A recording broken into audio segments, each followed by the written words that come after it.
Chapter 1080. The test site was a flat valley in the impassable mountain range. Surrounded by mountains, there were few people around. It was difficult to enter the valley from the outside without using tunnels or airplanes. It could be said that this was a dangerous place in the mountains, and it was very suitable for doing things that needed to be hidden from others. It was not because the napalm weapon was mysterious, but because there were a few people in the audience. Ah, the air here is really good. I can smell the fragrance of flowers and soil. Celine crawled out of a crack in the rock stratum and shook her tentacles. It's been more than 200 years since I last saw the blue sky. Retnine shuddered. He looked at Roland with a panicked expression. Anyone who saw a giant blob monster emerging from the ground would feel fear.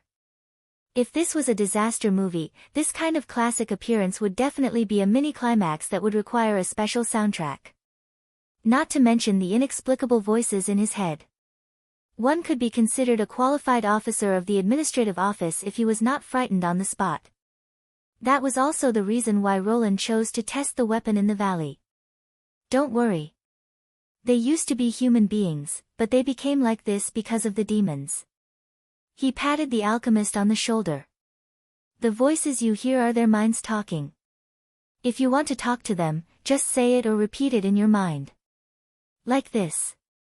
He turned to Celine and said, with the mobility of the original carrier, it's not difficult to see the blue sky and clear water, right? As long as you don't get in the direct sunlight. That's because she always locks herself in the research room, Pasha said. The gods' punishment witches have been talking to me about what they've seen and heard in the dream world recently. There's a word you use to describe this phenomenon. It seems to be called otaku. Why do I remember there are two adjectives in front of this word? The last one to show up was Alka with the senior demon. Are you sure you want me to say it out loud? Okay. Roland raised his eyebrows at Retnine. What do you think? They're not that scary, are they? Why, you're right. The latter forced a smile. By the way, although they lost their human appearance, they gained an almost eternal life. At the same time, the new skin had extremely high resistance to heat and corrosion, which meant that it could directly touch most chemical reagents. The tentacles were numerous and sensitive, so there was no problem even if it was conducting multiple experiments. In other words, this body is the most suitable form for chemical research. How about it? Are you interested in learning more about it? Roland shrugged. Gulp. Retnine's throat moved. After a while, he replied awkwardly, I don't think so, Your Majesty. Although he said so, the way he looked at the senior witches of Tequila was not as evasive as he had been at the beginning. Instead, there was a hint of curiosity in his eyes. Roland shook his head with a smile and walked to the demon who was tied up tightly.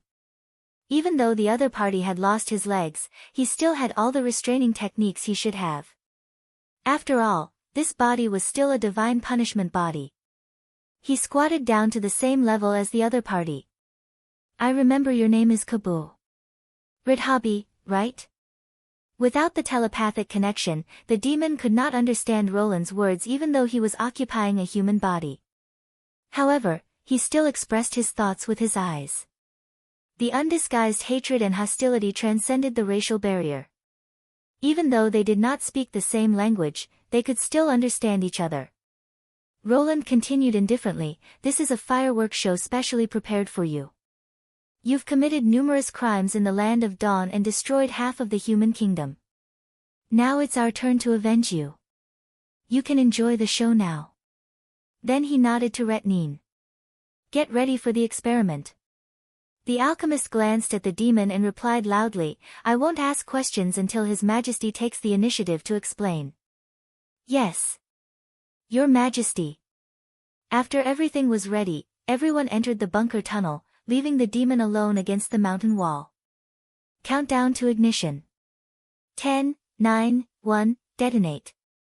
A guard in charge of operation turned the hand-cranked detonator.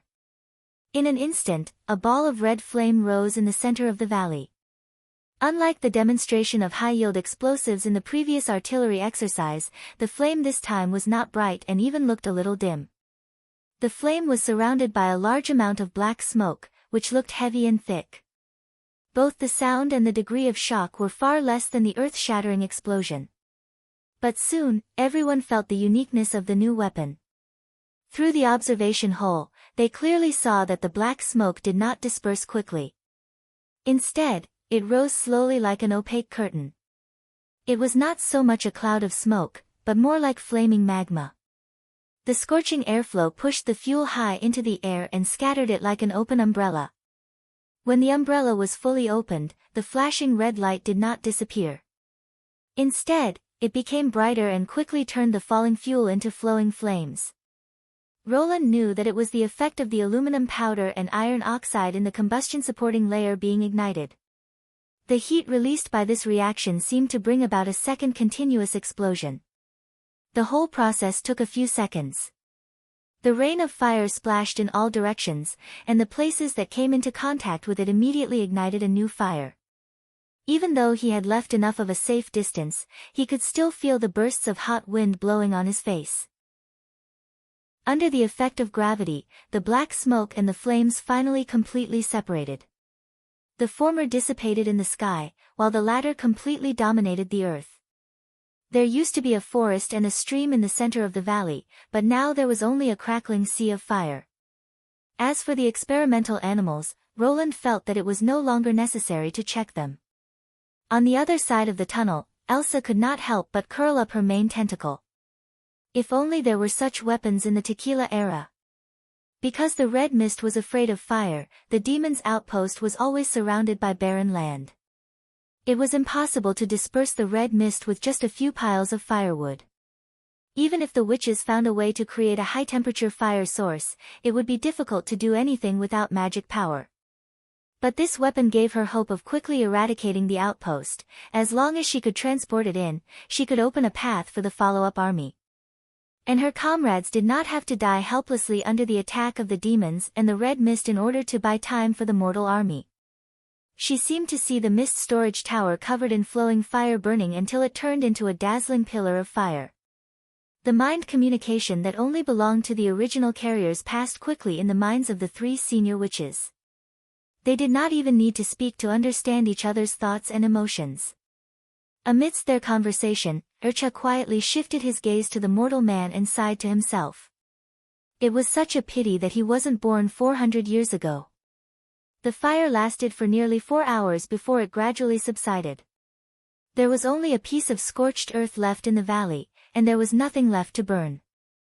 Roland walked out of the tunnel and felt that it had suddenly changed from early spring to midsummer. A large amount of hot air had accumulated here, turning the valley into a temporary greenhouse area. He looked at the demon leaning against the rock wall. Because it had been cleaned in advance, the fire did not burn near the bunker, and the god's punishment body could not feel the scorching heat, so it should not be hurt. But the demon's eyes were staring straight at the scorched earth in the distance, and there was a hint of gloominess in its expression.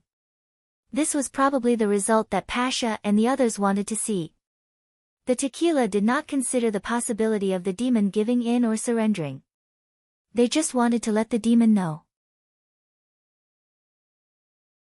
Chapter 1081. These rails are the last for today. Leaf poked her head out from the crown of the tree. Thank you. Leave it to me. Molly patted her flat chest and whistled. Come out, my servant Momota. A blue sphere emerged from the void and quickly expanded to the height of a tree branch. It stretched out its two transparent arms, scooped up the steel rails on the ground, and swallowed them. However, the rails were too long, and it was not realistic to swallow them completely. Therefore, the front and back ends were exposed, and at first glance, it looked like a sphere that had been pierced. Momo. Tower. I remember you called it Momoka last time. Did I? Molly tilted her head. But that's not important. The important thing is to shout it out. That will make you look imposing, right? Leaf thought for a moment. Did Mystery Moon tell you that? Hey, how did you know? Molly asked curiously. She also invited me to join the detective group. Since the release of the magic movie, Lorgar had made a deep impression on everyone when she transformed into a giant wolf and pounced on the enemy for the sake of her sister. Later, the detective group added fuel to the fire. Shouting slogans while displaying their abilities had gradually become a fashionable practice among the young witches. This was not a secret in Neverwinter. However, Miss Leaf had stayed in the Misty Forest for a long time, and the last time she showed up was at His Majesty's coronation ceremony. It was beyond Molly's expectation that she knew so much. Because, no, it's nothing. Leaf coughed twice and turned to look in the direction of Neverwinter.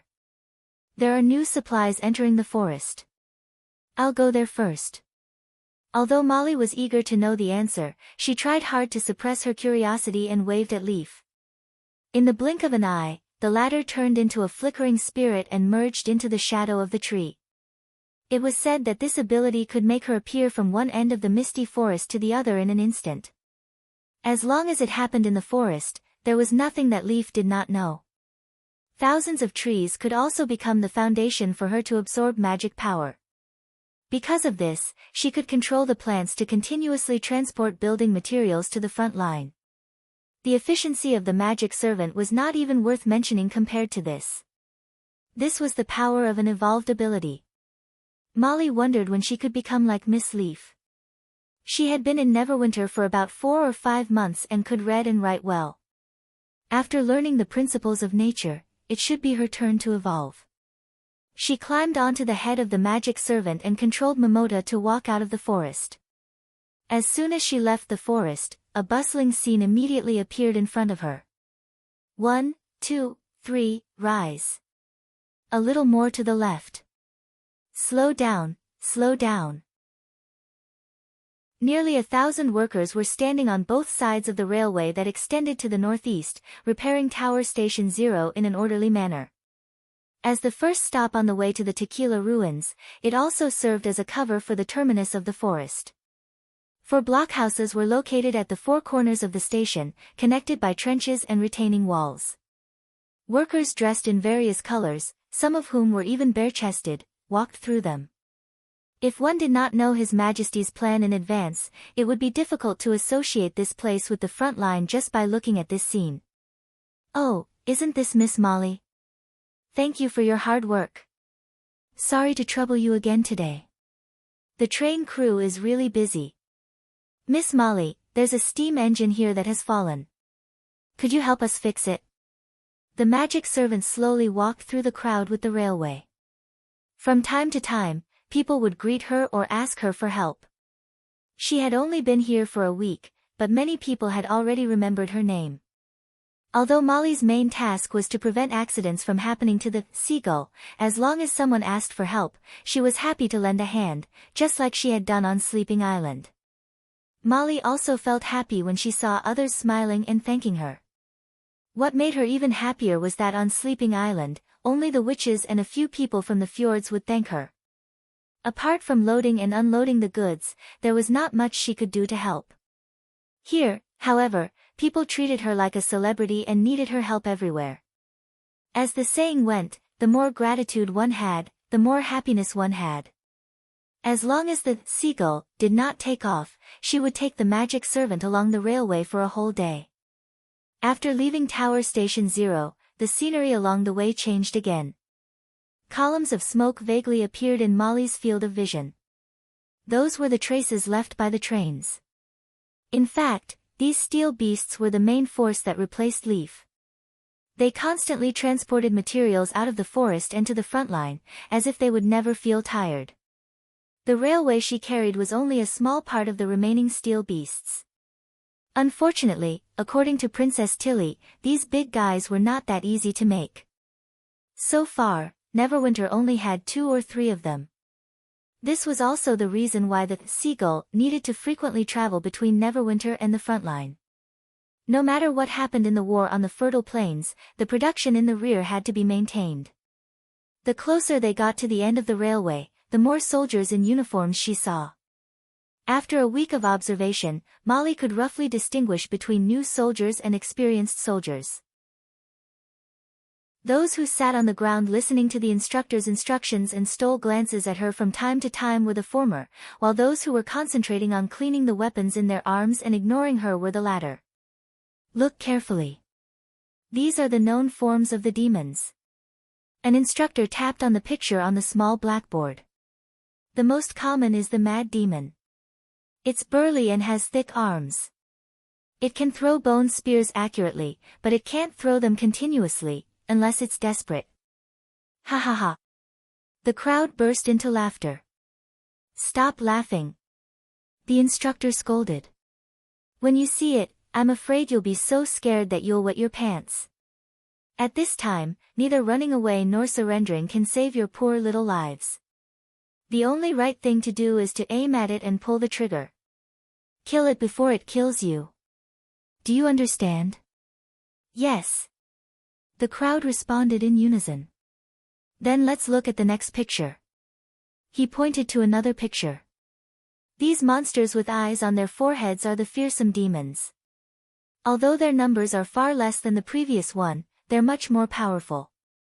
As long as they see you, you'll be so scared that you can't move and can only wait to be slaughtered by the enemy.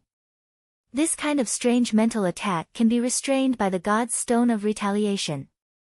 Those who go to the front line will also be given God's stones, but you can't guarantee that one day you'll run into them without any God's stones. Then what should we do? Pray to your grandmother, or imagine someone or something you like in your mind. In short, do what you usually do to overcome your fear. After hearing this, Molly found that someone was looking at her. She smiled and winked at the person. Hey, where are you looking at? The instructor roared. If you don't want to listen to the lesson, go to the construction site and carry cement. The person quickly retracted his head. Alas, compared to the veterans, the new recruits are more likable. Molly curled her lips and controlled the magic servant to move forward. After walking for another few hundred meters, she could see the forefront of the track. Workers, soldiers, and witches were working together to build the railway further. The most eye-catching person in the crowd was a girl with long flaxen hair in a work uniform. Chapter 1082. Princess Anna was not the most outstanding witch in terms of height, dress, or appearance. For the convenience of construction, she tied her soft hair into a ponytail. Although the uniform was the only style designed by His Majesty, it did not seem to take aesthetics and comfort into account. The cuffs and collar were tightly bound together.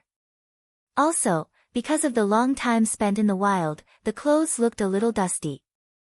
If it was the first time seeing such a scene, it would be impossible to associate her with the Queen of Greycastle.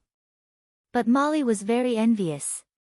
Because even if she did not know the identity of the Queen, she would know that she must be an important person. The people around Anna were all senior officials of Neverwinter, such as Carr van Bate, the Minister of Construction, Edith Kant, the head of the General Staff, and so on. The direction of the railway, the speed of progress, and the construction arrangements all needed to be discussed with Princess Anna. In other words, even if she was not a witch, she was still the focus of everyone's attention. Although Molly couldn't understand what they were discussing, she still felt that Anna, who was standing at a high place and looking into the distance, holding a map and gesticulating with everyone, was really cool. Especially her pair of lake blue eyes, which shone like a flawless gem when she was concentrating on her work. In front of such a person, whether it was a new recruit or an old soldier, they would involuntarily pay their respects. Molly thought for a while and finally decided not to disturb Princess Anna. Instead, she drove her magic servant to avoid the crowd and unloaded the railway in the yard area. You went to the forest again? As soon as the railway was put down, Shavy stuck her head out from behind a pile of bricks. Molly had a bad premonition. She ran to the pile of bricks and saw a familiar playing card on the ground. Well, if it isn't little Molly, Andrea grinned. Beside her was a witch who seemed to be at a loss, Maggie. How could you laze around and play cards here? Molly shouted. If people find out, what will they think of our sleeping spell? I'm going to tell Lady Tilly. Yes, they forced me to come here. Maggie lowered her head and pointed at her index finger. Who's slacking off? Shavi was unconvinced. I brought these red bricks down from the train. Otherwise, the workers would still be unloading them. I'm only relaxing after I'm done with my work. How is that considered slacking off? You have to know that work and afternoon tea are equally important. Being able to juggle both is the most elegant way of doing things. Andrea stroked her golden hair and said, besides, with Maggie here, I'm sure no one will find us.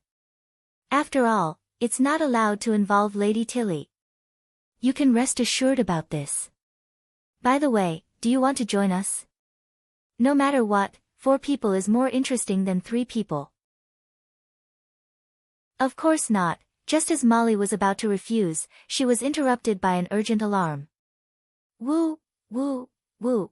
3 trumpets meant that the enemy had been discovered. She hurriedly looked to the northeast, but she could see nothing except the mottled snow and weeds that had not completely melted. It's either Sylvie or Lightning who discovered the enemy. If they issued a warning from that distance, you won't be able to see them. Shavi reminded her. Oh no, Princess Anna. Molly suddenly thought of the Queen of Greycastle, who was still at the front line of the railway. She had heard more than once that Anna's ability was irreplaceable for His Majesty and Neverwinter. Since that was the case, she had to bring Anna back safely. Before she could take 2 steps, she was caught by Shavi.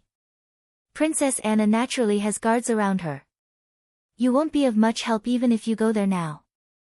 Shavi shook her head. Even with the speed of the flying demons, they have at least 10 to 15 minutes to prepare before they find the enemy, which is enough time for them to hide. And according to the principle of avoiding danger, if there's no combat mission arranged in advance, the first thing to do when encountering an unexpected enemy is to protect yourself, and then approach the first army, Tequila God's Punishment Witches, or other combat teams. So you don't have to go anywhere, just focus on protecting me. Andrea was already standing on top of the brick pile with her spear. Next is my job. Just as Shavi said, when Molly climbed up the pile of bricks, the huge construction site was already empty, as though the bustling scene from before had never happened. She could vaguely see human heads surging in the trenches. Black guns were set up, and the train had also stopped moving. The entire front line was suddenly filled with a chilling atmosphere. Sylvie, did you discover the enemy? Andrea took out a sigil of listening from her bosom. How many? No, it's Lightning's warning. After a while, Andrea replied from the sigil. The enemy seems to only have 4 devil beasts carrying mad demons on their backs, and they're on your right.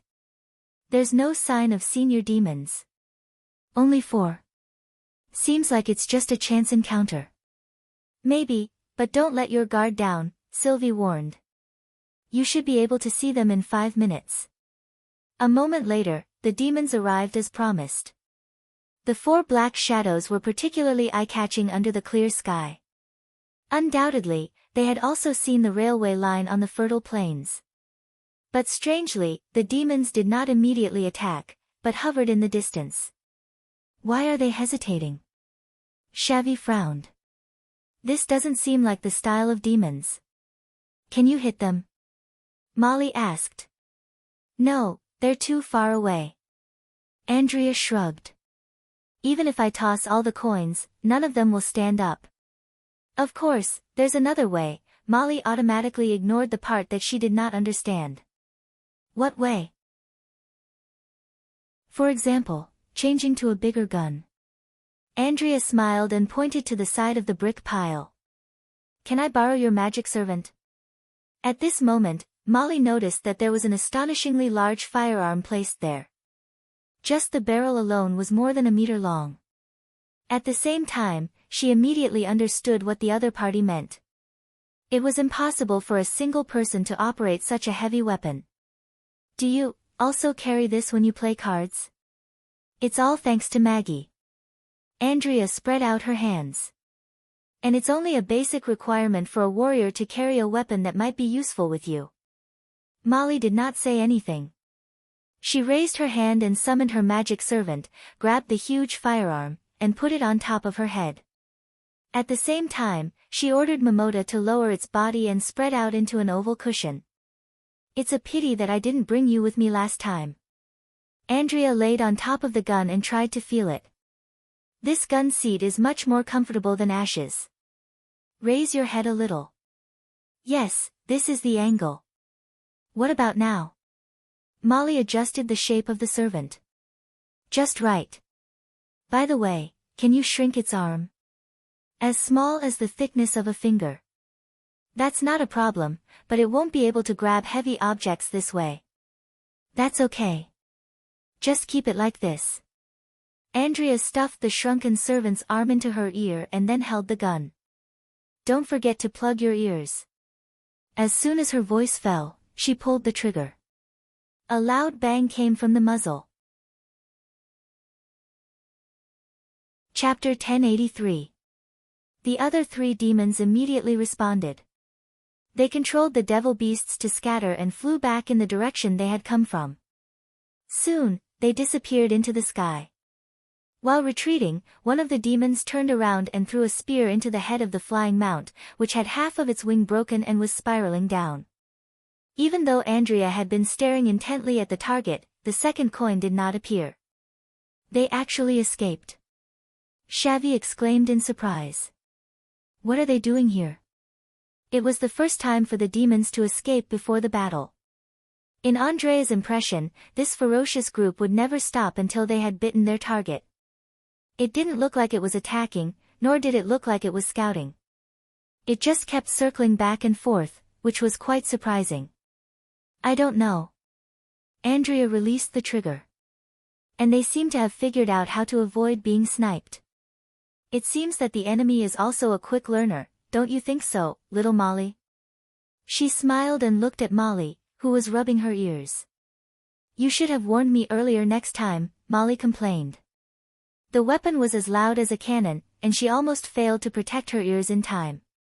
Even so, the thunderous sound still made her head buzz.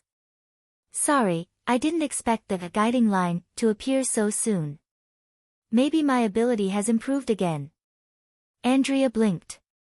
To apologize, I'll give you a special compensation. How about it? You didn't mean it, so it's fine. Molly scratched her head. After all, it's more important to defeat the enemy. But that will always make me feel bad. Ah. Looking at Andrea's serious eyes, she had to agree. What's the compensation? Chaos drinks, Andrea said, covering her mouth. Are you sure? Molly asked in surprise. When she was on Sleeping Island, she only knew that Andrea was not only from a prominent family, but was also one of the most powerful combat witches. Her status was comparable to that of Ash's. Besides, Andrea had always been with Lady Tilly, so she did not have much contact with her. After coming to Neverwinter, the barrier between combat witches and non-combat witches had completely disappeared. Only then did she realize that Roland was not as cold as she had imagined, but was instead an elegant and friendly person. But she did not expect Andrea to be so generous. Yes, the normal rule is 1 cup for each round. My special compensation is that if you lose, you don't have to drink from me, and if I lose, I'll still have to pay for it to you. How about it? This is a once-in-a-lifetime opportunity. So that's how it is. Only entering and not exiting is indeed. Wait, that's not the case. Molly came to a realization. In the end, we still have to play cards. Such lazy behavior, but you already agreed, just now. Stay here and don't leave. I'll go to the command center and report the situation. I'll be right back. Before Molly could open her mouth to defend herself, he had already jumped off the pile of bricks and disappeared at the end of the yard. She looked at Maggie, who had a sympathetic look on her face, and finally understood the meaning of, "They forced me to come here." At the frontline command center. Within half an hour, all the information about this unexpected encounter had been gathered in front of Iron Axe's desk. The first to discover the traces of the demons were Lightning and Maggie, who were wandering around the perimeter of the security perimeter. At that time, the two of them took turns flying through the clouds, one in front of the other, and coincidentally avoided the demons' line of sight. After that, They tailed the demons in the 6:00 direction and used the sigil of listening to warn Sylvie. According to Lightning's description, the demon's flight path formed a clear straight line on the map, which connected the railway front line and the Tequila ruins. In other words, the demons were not patrolling and guarding, but were coming for the first army from the very beginning. The whole encounter lasted about 15 minutes, and Miss Andrea was the only one who achieved victory. The anti-Devil Beast sniper rifle was the only weapon that could hit a flying target at this distance. After losing one of their members, the remaining demons immediately chose to retreat and swayed left and right to avoid follow-up attacks. This proved to be an effective tactic, and Andrea did not get another chance to attack. Sylvie kept an eye on the demons as they left the security perimeter. Lightning and Maggie did not take any further action. 15 minutes later, the alarm was lifted. Iron Axe put down the report in his hand and heaved a sigh of relief. This was the integrated war intelligence system formulated by His Majesty. The warring units would report their actions to the general staff level by level, and then the information would be sorted out and refined by the staff to restore the whole process of the battle. With the help of the map and the sand table, the military command would have the most intuitive understanding of the battle situation at the front line. Although Iron Axe had practiced the system several times before the expedition, it was still the first time he used it in practice. For the first time, he felt that the war was so clear. It was as if he was standing on the clouds and overlooking the whole process of the battle from the sky. In Iron Sand City, even a battle between hundreds of clans could be chaotic. It was time-consuming and laborious to sort out the victory and defeat, and most of the time, only a shallow conclusion could be obtained. But now, whether it was the actions of the enemy or the reactions of his own side, they were all presented in his mind. This feeling of knowing everything like the palm of his hand made Iron Axe feel that the battles of the Majin clan were at best just brawls. Of course, it was not enough to understand the overall situation. The next most important task was undoubtedly to figure out the demon's intentions. Iron Axe looked at Edith, who was staring at the map. She was also the only one who did not discuss with the other staff. Iron Axe did not regret telling His Majesty the truth about his secret contact with the Pearl of the Northern region. His Majesty was the one he swore to serve for the rest of his life. Even if it meant betraying the Pearl of the Northern region, he would not have a second choice. However, he felt guilty for doing this, and he was prepared to be ridiculed or ignored by Andrea. Unexpectedly, Andrea acted as if nothing had happened. Even after being punished by His Majesty, she would still invite him to some gatherings of the general staff, but they would not discuss political affairs alone. Now that he thought about it, he really did not understand how women thought. It had been like this since the time in the southernmost region. "Did you find anything?" Iron Axe walked up behind her. "No." Edith shrugged. "I'm not a demon. How can I know what they're thinking just by meeting them face to face?" "You didn't discuss it with them." "I thought you had a clue." "It's meaningless to discuss it without any clues. You can neither confirm nor falsify it. It will only make you worry." "In that case, I'll take it as the General Staff's conclusion and report it to His Majesty." Iron Axe nodded. If even the Pearl of the Northern region could not figure it out, then this matter would end here. "Go ahead." Edith paused for a moment. But what? I don't think this matter will end so easily. If the demons really want to attack us, they will definitely take action in the near future." What happened next confirmed Edith's opinion. Only 2 days later, the demons appeared in the northeast again. There were also 4 mad demons. Chapter 1084. Miss Sylvie has confirmed that there are no other demons nearby. If the enemy attacks from this distance, we'll have at least 5 minutes to react. 5 minutes is enough for the anti-aircraft machine gun squad to get ready. What about the threat? There are no senior demons among the known enemies, so the threat to Her Highness is almost zero. If we continue the construction as usual, the biggest loss will probably come from the rail transport team, which is crowded and inconvenient to evacuate. We estimate that there will be 1 or 2 casualties. The command center was a mess. After analyzing the information and discussing it repeatedly, the conclusions were listed on the display board one after another. This was also a habit that the staff of the General Staff had gradually developed. In the face of complicated information, words were harder to ignore than words. In summary, Phil and Sylvie put her hand on her chest and said to Iron Axe, "We think that continuing the construction is more profitable than defending. This may make the demons understand our intention, but this is within His Majesty's plan. As for the 4 flying demons, we just need to keep a minimum watch on them." In short, the conclusion that all the intelligence gathered was, not afraid of the threat. Although the role of the advisor department was only to assist in the analysis and provide suggestions, and the final decision was still made by Iron Axe himself, this conclusion coincided with his idea. The First Army was no longer the ancient army that it had been 400 years ago. Even the vanguard troop of 5,000 soldiers was enough to be called a giant. It was impossible for the 4 mad demons to shake the First Army. Exchanging the death of 1 or 2 mercenaries for the destruction of the First Army was not even a loss to His Majesty's plan. After all, the risk of coming to the barbarian land had long been written in the contract. Iron Axe looked at Edith, who did not say a word. In the command post, silence meant acquiescence. When Iron Axe was about to give orders to his adjutant, Edith suddenly said, "I see." "Then let the construction team resume work, the anti-aircraft machine gun squad remain on guard, and the others stay on standby as usual."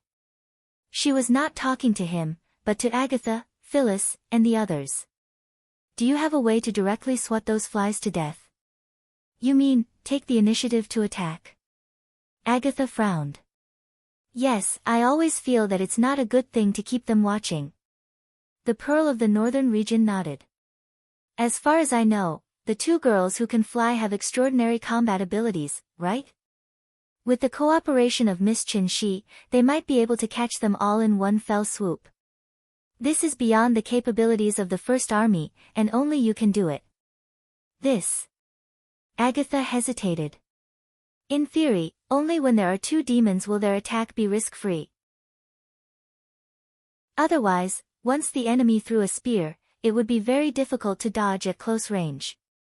Even if we let Andrea attack first, there are still 3 left." She spoke more and more slowly, for even she herself felt that this speech was rather forced. Since it was a war, it was impossible for there to be no risk. Moreover, this was a war that would decide the fate of the entire race. In order to survive, thousands of witches had died under the butcher knife of the devil. Lightning was no different from the others. However, the fact was that after entering the fertile plains, Agatha had noticed that lightning was acting strangely. Although she had tried her best to hide it, Agatha, who had experienced the battle of divine will, was no stranger to this state. It was a state of confusion caused by encountering an unimaginably strong enemy. It was precisely because the enemy was so strong that it created an illusion that it was impossible to defeat them. As a result, many blessed army witches who had been fighting for a long time could not escape. If they wanted to adjust their state, they could only rely on themselves to recover bit by bit, apart from drugs and abilities. In order to defeat the demons, Agatha did not care about the size of the risk. As long as the reward was big enough, she would not hesitate even if it was a suicide mission. She believed that the other tequila survivors would also make the same choice. However, lightning was different. In this state, forcing her to face the demons was no longer a matter of risk, but a matter of sending her to her death. She was not afraid of risks, but she could not personally push the other party into the abyss, especially the other party who called her sister. After waking up in Neverwinter, she found that she had been changed a lot by these witches. "Is that so?" Edith raised her eyebrows and unexpectedly did not insist.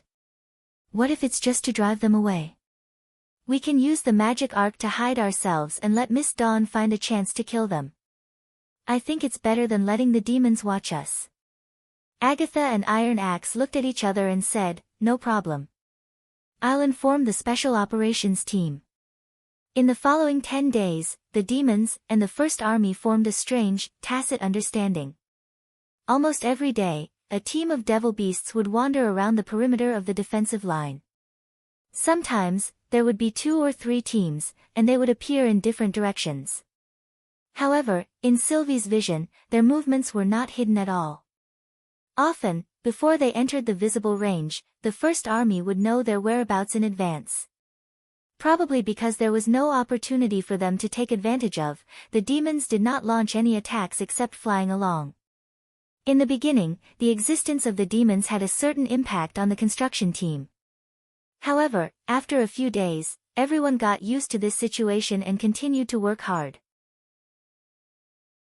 After all, the potential threat was far away, but the reward was right in front of them. The only inconsistency during this period came from Andrea. Every time a demon was hit and fell, the crowd would burst into enthusiastic cheers. This process was completely unpredictable.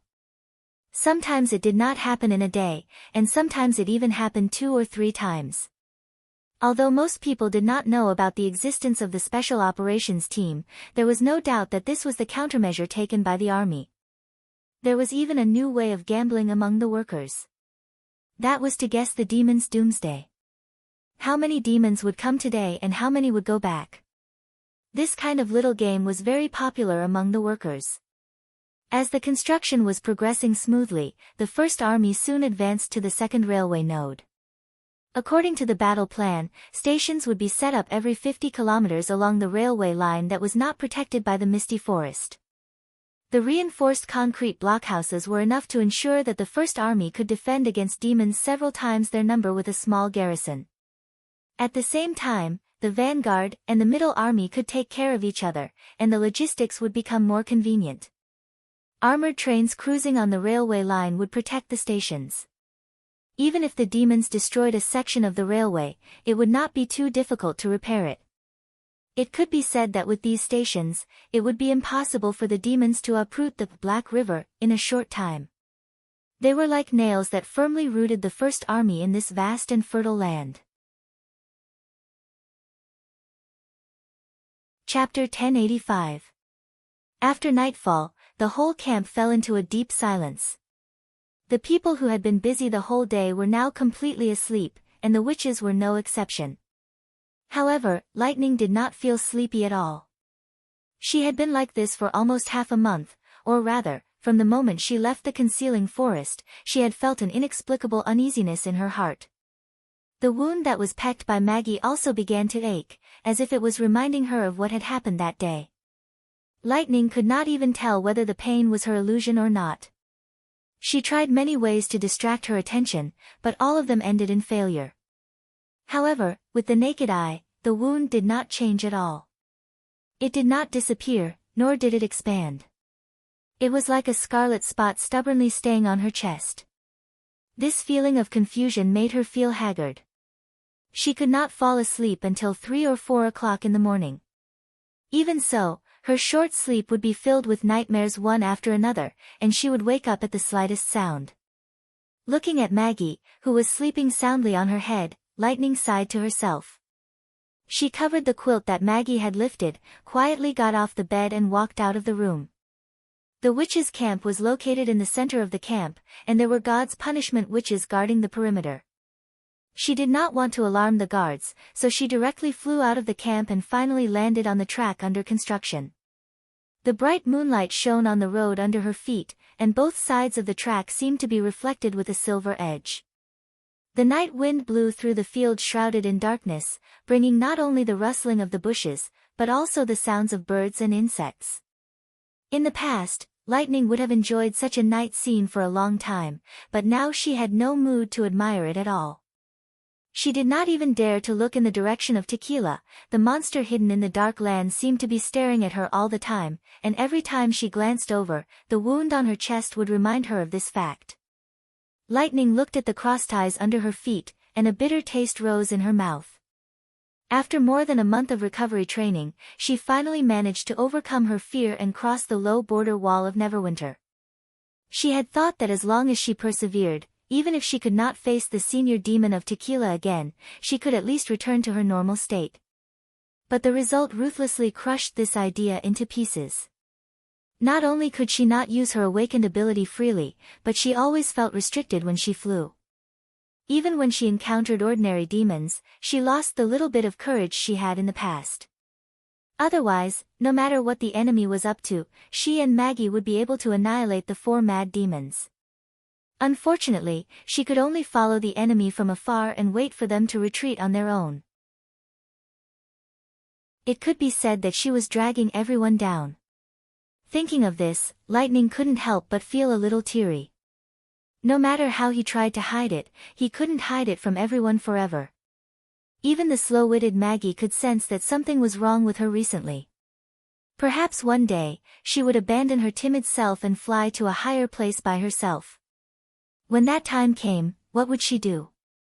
I'm so useless.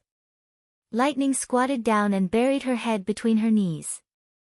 I'm so scared of demons that I'm not qualified to be the leader of the exploration group. They'll definitely laugh at me if they know. I always boast that I'm the greatest explorer, but I'm more cowardly than anyone else. Yes, a voice in her heart seemed to answer. They'll laugh at you sooner or later. But I don't want to see that day. Her voice was a little choked. Who told you to always boast and think you're infallible? If you don't want to see them laugh at you, the only way is to leave here and go to a place where no one knows. Otherwise, you can't avoid it. The only way is to leave here. That won't do, someone suddenly said. Huh? Lightning was stunned and suddenly raised her head. She saw a familiar figure standing not far away. Under the white moonlight, the figure's long ears and tail were particularly eye-catching. Lorgar. Ahem, the wolf girl coughed twice. Just to be clear, I didn't mean to eavesdrop on you talking to yourself. At this moment, she noticed that Lorgar was covered in sweat, which was reflecting the moonlight. Her wheat-colored skin, which was unique to the Majins, was like a bright stone covered with morning dew, appearing extremely clear. Were you training just now? Yes, I'm not born with great strength like the extraordinaires. Even if I become a desert wolf, I still need to strengthen myself through training. Otherwise, I can't even run a few steps, let alone fight. Lorgar spread out her hands and said, recently, the demons haven't taken the initiative to attack, and I promised the great chief not to leave the position without permission. I can't even guarantee basic activity, so I can only come at night to make up for it. Really? Lightning suddenly came to her senses. She quickly took a deep breath and covered her face with her hands. You heard everything. There was no need to answer this question. A wolf's ears had always been extremely sharp. She immediately felt her face heating up. Well. Lorgar paused and said, I've never comforted anyone before, so I won't comfort you now. I just want to tell you a story about my father. Although he was born in the Wild Flame clan and inherited the name of Burning Flame, no one thought that he would become the chief of the clan at that time. Because among the 8 successors, he had one obvious weakness: he was afraid of strangers and did not dare to go out alone to participate in the joint hunt. This is also an important event for the Majins to select a chief. After all, the chief is not only the internal ruler, but also the external influence. Each clan will send out their most outstanding younger generation to prove their strength. Lightning could not help but be stunned. Did she hear it wrong? Not long ago, the person who was afraid of strangers was in the limelight at the Neverwinter sports meet and even attracted the attention of His Majesty. Could it be that Lorgar's father was actually someone else? In fact, when he told me these things, I didn't believe it at all. I even asked my grandfather to confirm it. Lorgar smiled and slowly walked over to her and squatted down beside her. But it turned out to be true. When I asked my grandfather why he passed the position of chief to my father, he told me that Gwels might not be able to do anything alone, but as long as he was accompanied by his clansmen, he would be the most powerful warrior in the clan. Since that's the case, it's better not to let him be alone. And it's normal for the clans to stay close to each other most of the time. Compared to this, what can a hunt prove? Lightning felt her heart tremble. Actually, what father and brother did in Neverwinter. I'm quite happy. Lorgar lowered her ears. Because father did what he could never do alone for me, although it was a little embarrassing. Is that so? You left them in the castle hall and ran back to the witch building alone. You even said you didn't want to see them again, although it was really inappropriate to meet them in that dress. I think my grandfather probably wanted to tell me that courage comes from my own heart and can also be drawn from others, Lorgar said slowly. If that's the case, why do you care about one's courage? Similarly, if your companions in the exploration group were in danger, would you abandon them and run away alone? Lightning was silent for a moment and said, Thank you. As I said, it's not a consolation. It's just a story. The wolf girl tilted her head. So you don't have to thank me. Besides, the exploration group is quite interesting. Since you dragged me into it, I have to be responsible to the end. She felt a little sore in her eyes again and quickly rubbed them twice to calm her breath. When she was about to answer, Lorgar suddenly turned around and covered her mouth. Shoo, what's wrong? When Lorgar released her mouth, Lightning asked in a low voice. Did you hear something? Sound? She raised her head and listened carefully. There was nothing but the gentle night breeze. Wait. Where are the chirps of the night owls and insects? Something's coming from that direction. Lorgar pricked up her ears and looked at the night sky in the east. The whistling is. Watch out. She hugged Lightning and rolled down the roadbed. Chapter 1086. What the hell happened? Lightning felt dizzy. When she came to her senses, she found that she was surrounded by finger-thick black needles. These non-reflective crystals were evenly distributed around the track like pitch-black blades. Then, several similar explosions came from the direction of the camp, completely breaking the silence of the night. This is an attack. The enemy is launching a sneak attack on the expeditionary army with the spider demons. By the time she realized this, the second wave of rumbling had already appeared. However, this time, the sound was clearly much more muffled, and it did not come from the air. Instead, it was transmitted to her feet through the tremors of the ground, as if something heavy had smashed into the ground. Oh, no. Lorgar groaned. That's the position of the Longsong cannons. In the middle of the night without lights, they accurately identified the position of the camp and attacked the cannons from the very beginning. Was this really something that the demons could do? And why hadn't the alarm been sounded yet? We have to go and warn everyone. Since Lightning had sneaked out to relax, she did not wear a special flight suit, nor did she carry the talisman for communication with her. She had no other choice but to fly over, even though the sound of explosions over the camp was much more intense at this moment. She grabbed Lorgar, but failed to pull her up from the ground. You. Lightning turned around and was surprised to find that a long needle had been nailed into her leg. The wound was bleeding and half of her pants had been dyed red. She suddenly felt her chest tighten. If Lorgar had not done this to save her. What are you thinking about? Lorgar grinned. Even if I didn't meet you, I would still be attacked, and maybe even worse. At least the stone needles that fell on the periphery were not stained with the demon's blood. This is just a skin wound. What skin wound? Obviously, the bones were broken, and the amount of blood loss was not even sure if the major blood vessels were injured. If there was, the needles could not be easily pulled out. But to leave her here to look for Nana. If the spider demons attacked again, Lorgar would almost be a live target lying on the ground. Lightning's mind was filled with countless thoughts, and she didn't know what to do for a moment. Listen to me. Lorgar pressed her shoulder. You have to contact the big guy running on the railway. You mean the Black River? Lightning was surprised. But now, even if there is no alarm, as long as you are not deaf, you should have heard the sound of the attack. The wolf girl panted and endured the pain. The key is the next counterattack. If I heard correctly, at least half of the enemy's attacks are aimed at the Longsong cannons, and it doesn't sound like simple stone needle projectiles. I don't know what's going on over there, but if the enemy succeeds, we won't have any weapons to suppress them. You know what that means. This meant that the spider demons would be able to pour black needles into the encampment unscrupulously, and there would be no safe place in the entire defensive line. Lightning nodded. Phew. Then hurry up. Lorgar gave her a push. Don't be fooled by the fact that this is the first place to be attacked. In fact, it's not dangerous. That attack wasn't aimed at us. Look over there.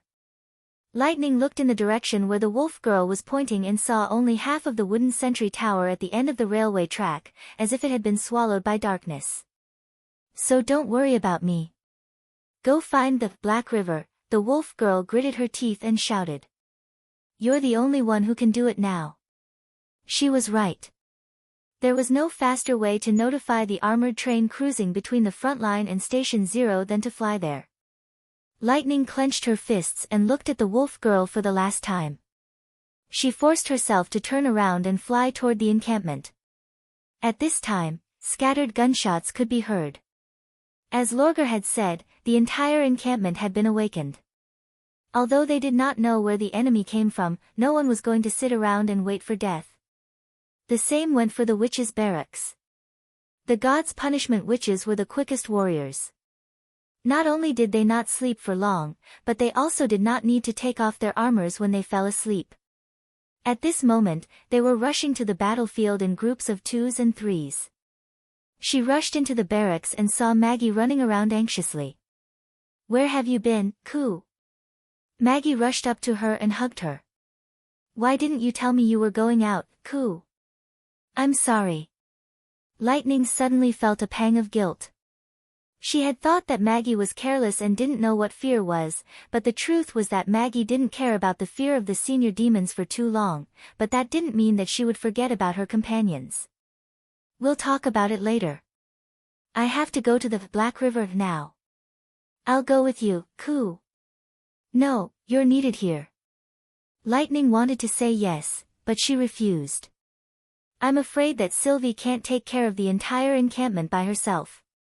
The more people who can spy on the demons, the better. Snap out of it. She couldn't be a burden to everyone anymore. One more thing. Before that, I need you to do something for me. Lightning put on her flight suit as fast as she could. She brushed aside Maggie's long hair and cupped her cheeks. You have to promise me. You have to do it. This is the most important task of the exploration group. Koo. Maggie blinked. Find Nana. Take her to the end of the railway. Lorgar is badly injured. She's lying in that area. Bring her back safely. Do you understand? Maggie nodded. Koo. Then I'll leave it to you. Lightning touched Maggie's forehead with her and flew straight out of the barracks. As they climbed higher and higher, Lightning noticed the reason why the alarm had not been sounded.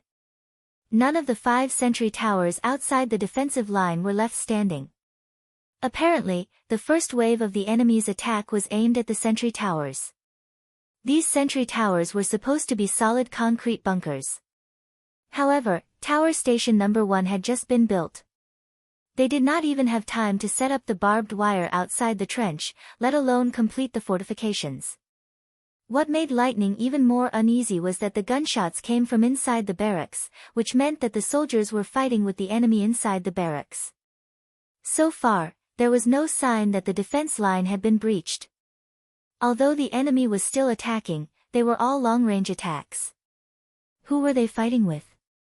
But the more she thought about it, the more she knew how important her responsibility was. I'm a coward. Yes. I lost to the senior demon. Yes. But I still have something I can do. Flying. Let it be afraid. I don't need to look to the north. I don't even need to face the ordinary demons. Now, all I need to do is stare at the railway and fly. There is no reason for me to run away. Lightning sped up along the Black River, toward the forest. Faster. Faster. She urged the magic power in her mind. Gradually, a long-lost feeling welled up in her heart. When the long silent barrier was broken, the whole world became quiet. Chapter 1087. When the first explosion sounded, Danny had already jumped out of bed. Then came the sound of a storm above his head, and at the same time, soil and debris kept falling, as if the whole residence was on the verge of collapse. What happened? Is it an earthquake? His comrades also woke up from their dreams, and the pitch-dark room suddenly fell into chaos. No, it's an enemy attack. The soldier closest to the door grabbed his rifle and reached out to pull the door, but was pressed to the ground by Danny. What are you doing? Don't move, the attack is not over yet. Danny growled. As expected, a few more explosions came from afar, followed by a series of muffled sounds like rain. Ahem, damn it, that's... Amid the flying dust, someone lit a candle. When the faint candlelight dispelled the darkness, they could not help but gasp in unison. There were many sharp black needles on the bulging roof, which looked like a field of hair standing on end under the flickering candlelight. Spider demon. The soldier pressed to the ground by Danny swallowed. Most of the members of the precision sniper team had participated in the first expedition, so they were familiar with this kind of enemy. Obviously, he also knew what would have happened if he had rushed out of the residence and encountered the needles. If I can go back alive, I must buy 2 lamb legs and visit Miss Lotus to thank her, another man said, patting his chest. According to the usual fighting habits, the temporary encampment was usually a tent, but this time, it was changed to a mud kiln house built by witches. Although they did not know whether this was the consideration of the higher-ups, there was no doubt that this measure had played a key role. If it was still a cloth tent, they would have been riddled with holes. Don't say such inauspicious words. I'm still waiting to go back and get married. You're just trying to get close to Miss Lotus, aren't you? Nonsense, if you want to get close to her, it should be Nana, the little angel. Even though they were just a hair's breadth away from death, none of them were affected by this sudden ambush. Even though they were talking non-stop, their weapons and ammunition were already on their bodies. Obviously, these people all understood one thing. Death could not be avoided. It was either coming or not. Since he could still think about this problem, it meant that it was not time for him to die. Instead of worrying and being afraid, it was better to do something first, such as killing the enemy. Danny waited until the campsite was boiling before he pushed open the door and rushed out of the kiln. At the entrance of the barracks, there were a few sentries who had been impaled and were no longer breathing. At this moment, there were sounds everywhere, people shouting, gunshots, explosions, and the roars of demons. No one knew where the enemies were and how many there were. The lights of the sentry tower, which was supposed to be used for directions, did not light up. It was as if the enemies had appeared in the camp in a blink of an eye. He climbed straight to the roof, looked around for a moment, and found a place with the least amount of gunfire and ran, completely ignoring the shouts of his teammates behind him. I thought you'd go where the most people are. Malt's voice chuckled beside his ear. This was why he loved to fight. Only in the midst of the smoke would his partner appear by his side again. That means we have the upper hand, and I'm just the icing on the cake, Danny replied. The intermittent gunfire means someone is in a hard fight, and only my bullets can bring salvation. I told you, it's not your fault. You can't save everyone on the battlefield. But at least I can save everyone I see, he said with a smile. Don't worry, I think it's good. It makes me see you more clearly. Danny turned his head, and sure enough, a familiar face emerged from the darkness and followed him all the way. When he approached the battlefield, he found a commanding height, a dozen randomly stacked iron boxes, and climbed up.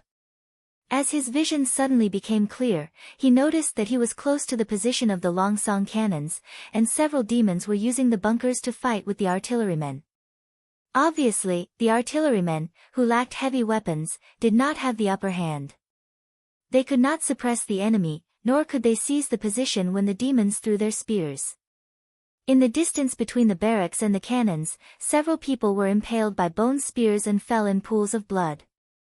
How did they get here? I don't know, but their good days are coming to an end.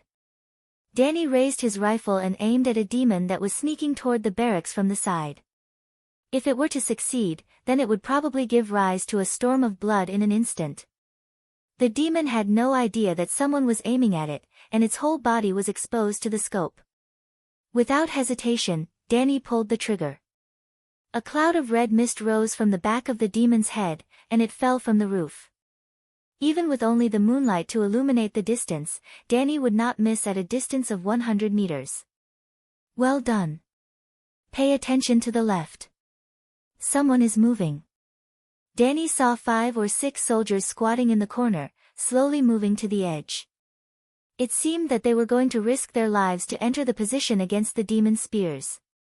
Your courage is commendable, but your skills are zero. Without covering fire, you can't escape from the spears. Danny slightly raised the corner of his mouth. So, why don't we wait a little longer? He quickly fired 3 shots at the demon's feet.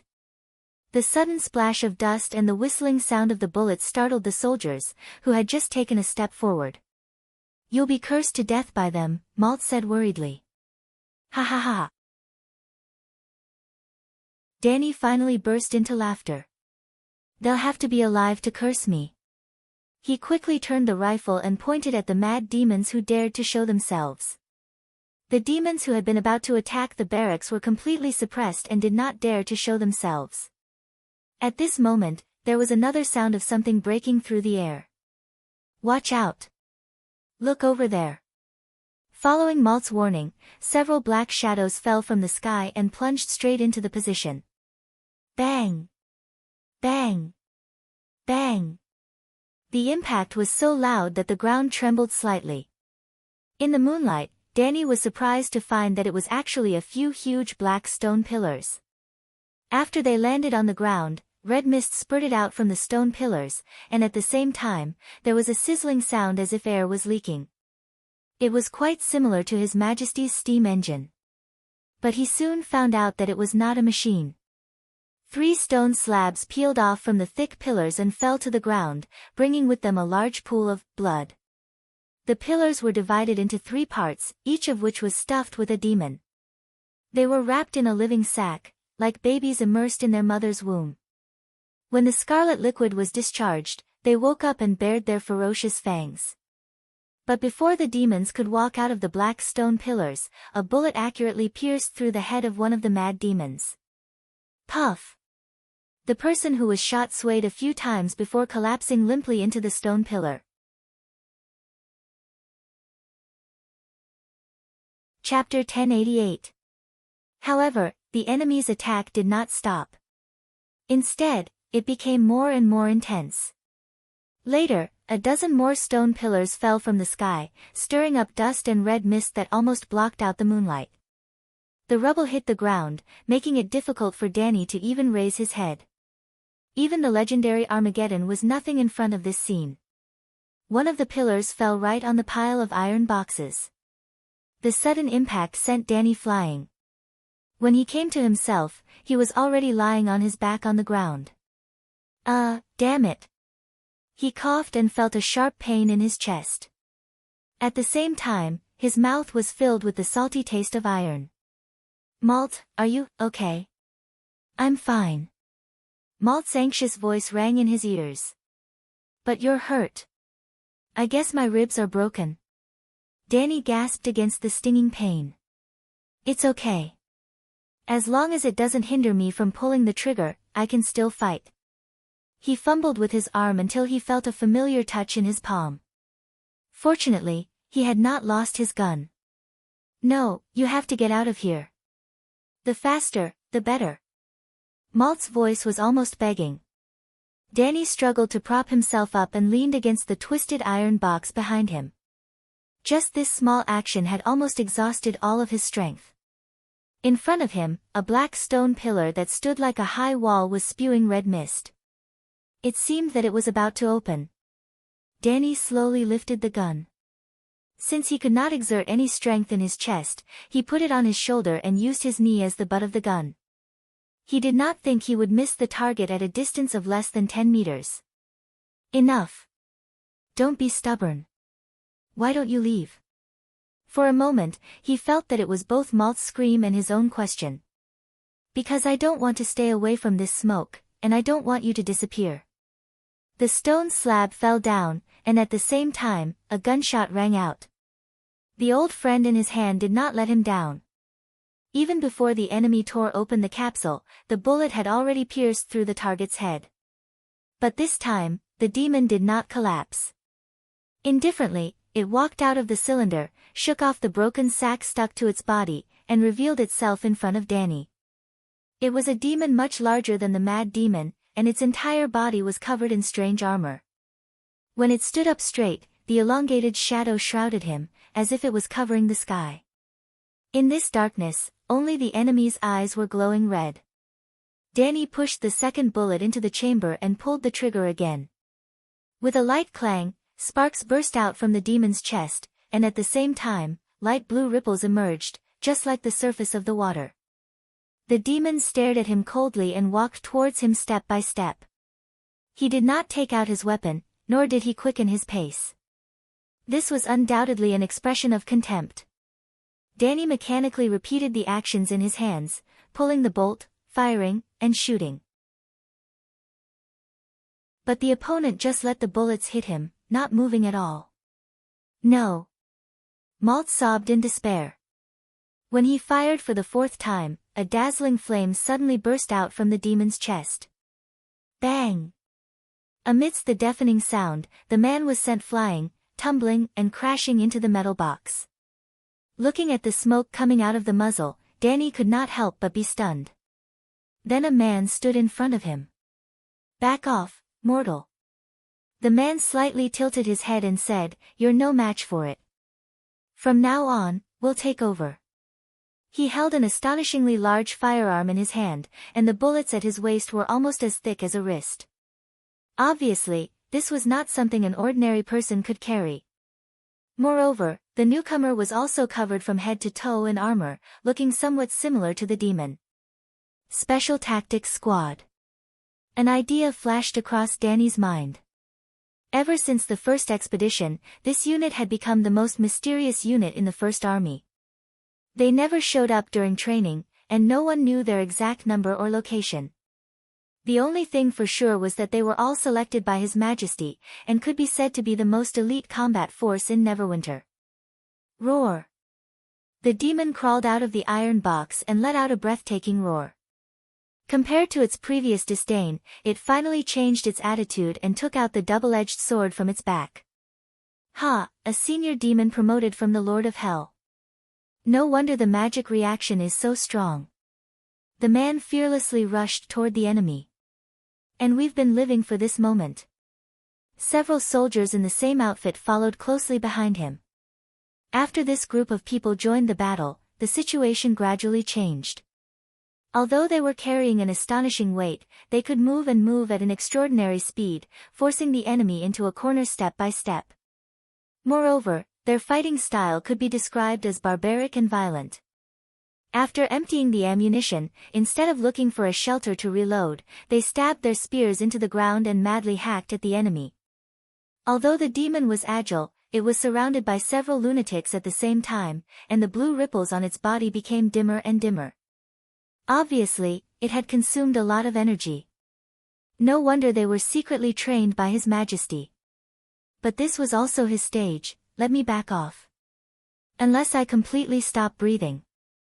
Danny gritted his teeth and moved his body. He used himself as a gun holder and aimed the scope at the battlefield. When a mad demon that tried to sneak up on the Special Tactics Squad from the rear was shot down by a sniper rifle, the man turned around and stared at him from afar. Danny pulled the bolt and inhaled the lingering gunpowder smoke into his lungs. The sting and intoxication mixed together to form an indescribable taste. Isn't it a great feeling? Malt. Damn it. What the hell is the artillery battalion doing? Can't they make these damn stone needle rains stop for a while? Don't tell me they threw a bunch of rookies who just joined the army to the front line. In the trench outside the camp, the soldiers huddled under the eaves and complained incessantly.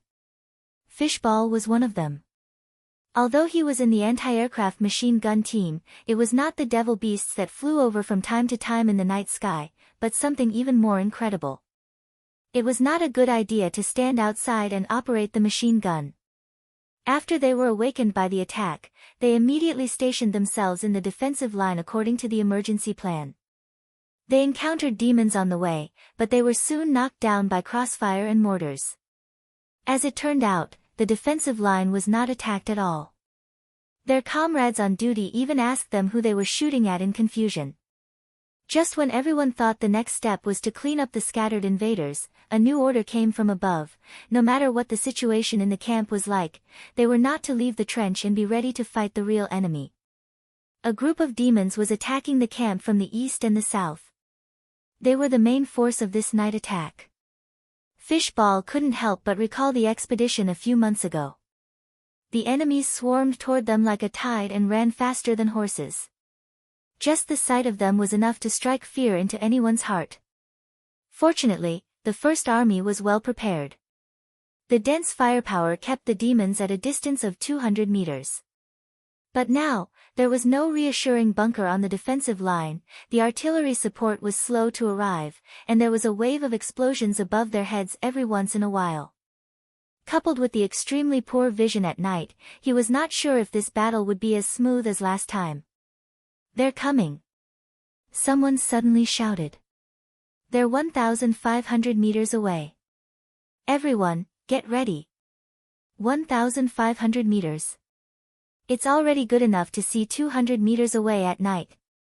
Apparently, it was the witch with the all-seeing eye who gave the news. But the order from above was absolute. As long as the order was given, they could not retreat even if knives fell from the sky. Fishball clenched his teeth and prepared to enter the machine gun position.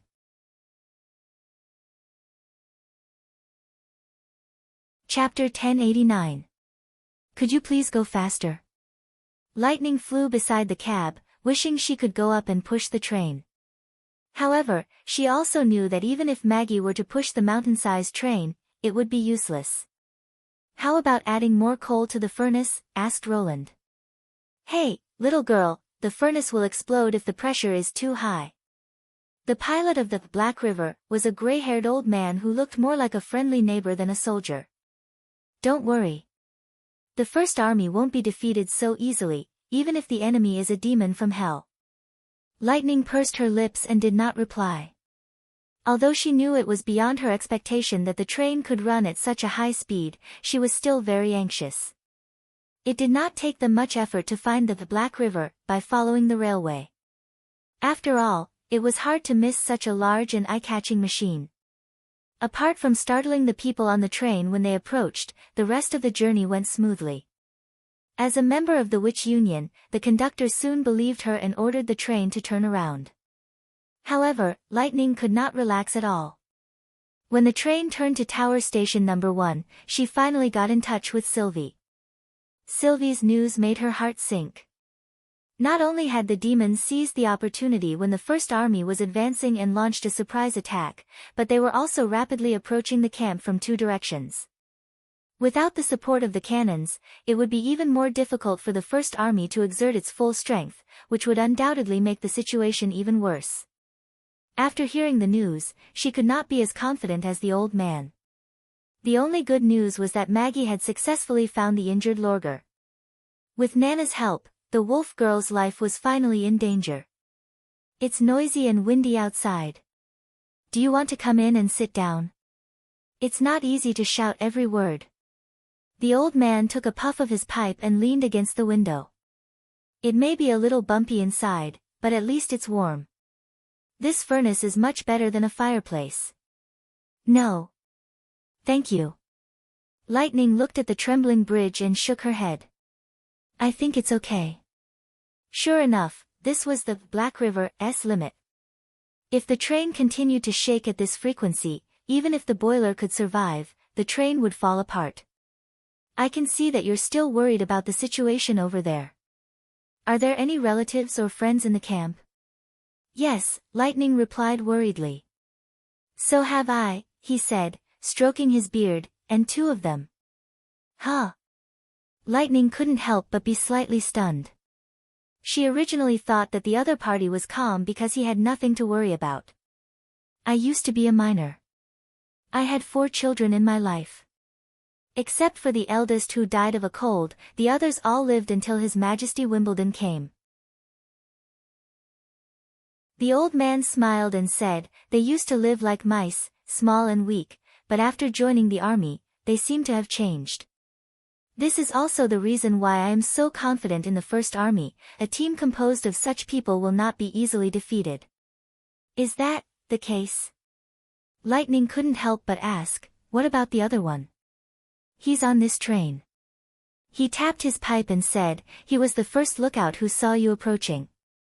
The old man paused for a moment and said proudly, because His Majesty Wimbledon brought all these changes, I wanted to do something for him. Besides, it's boring to stay in the mine alone, so I decided to take a walk.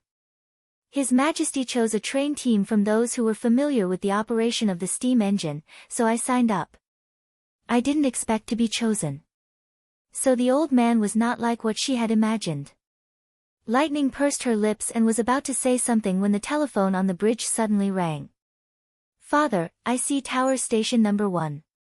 It looks like there's a battle over there. I can see flashes and flames.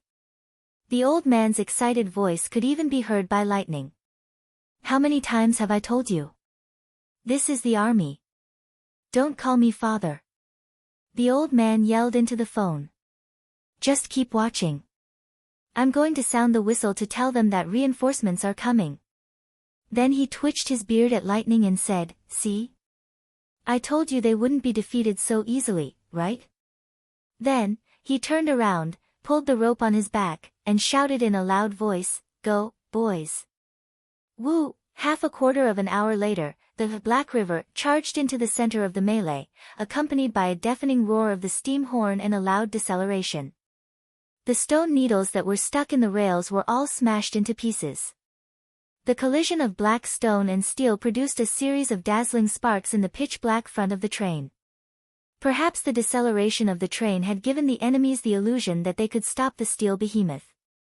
Several demons approached the rails and tried to stop the steel behemoth, but they were all caught by the wheels and crushed to a pulp. No matter how slow the train was, it was not something that could be stopped by any living creature. At the same time, the machine gun turrets on the front and back of the armored train began to fire in all directions. The demons who had invaded the encampment were immediately attacked from both sides. They had no chance to hide and were shot down one by one. The bone spears and other weapons were no more than scratches to the Black River. At this moment, Lightning had flown into the turret compartment. Sylvie, what's the target? It's right in front of you, about 3,300 meters away, Sylvie said, noticing the arrival of the train. She immediately reported the location of the bombardment. It's wide open. There's no cover. The moment the train came to a complete stop, the gunners immediately got to work. In Sylvie's vision, the main force of the enemy was now within the firing range of the encampment's defensive line. There were only about 5,000 of them, not as many as during the battle at the northbound slope. However, they were very scattered, like bandits without any restraints. It was also because of this that the entire plain seemed to be filled with their troops. It was a terrifying sight to behold. Further away, the magic eye's detection was distorted. The ground was covered by an opaque black veil.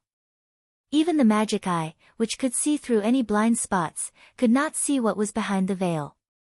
It did not seem to be the interference caused by the god's stone of retaliation.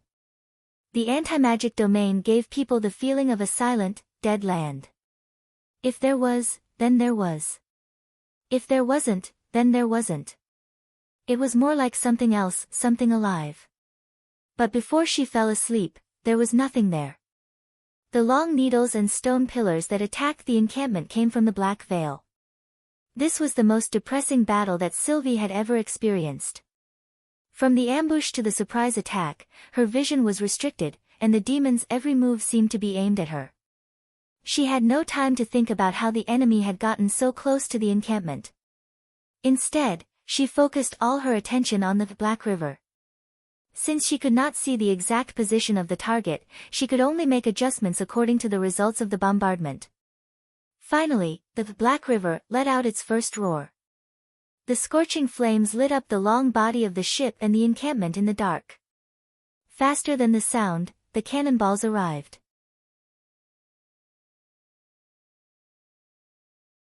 Chapter 1090. At the same time, the army of demons charged to both sides of the battlefield. Their sprinting speed was extremely fast, and it took them less than 2 minutes to close in from 1,500 meters to within a kilometer. If it was daytime, this would be a distance that could be seen with the naked eye. Although Sylvie had informed the liaison officer of the enemy's movements, the First Army's firepower did not immediately suppress the enemy's momentum due to the darkness of the night. What was more surprising was that when the bullets landed near the enemy, the demons would crouch down and move forward on the ground instead. With their strong limbs, they were able to crawl quickly. Coupled with the scattered formation, the killing power of the machine guns was significantly reduced. In Sylvie's memory, once the target entered the machine gun squad's shooting range, it was as if they had hit an invisible wall. Wherever the firepower reached, the enemy would fall in droves like harvested wheat, and they would pay a heavy price in a very short time. This was fully proven by the unification of Greycastle and the defeat of the Church. However, most of the bullets flew over the heads of the demons that were lying low. Even if they landed on the demons' heads, they could not cause much damage. Although she had warned the front line, the defending soldiers did not make any effective changes because they could not see the shooting results. To Sylvie's relief, the counterattack on the other side had achieved a good result. The darkness created by the enemy in the distance could only block the magic eyes, but could not block the cannonballs. For the Longsong cannons, the distance of more than 3,000 meters was covered in the blink of an eye, and the burst of fire even vaguely illuminated the pitch-black land. When the first sand column rushed out of the darkness, it was accompanied by demon limbs and black stone fragments.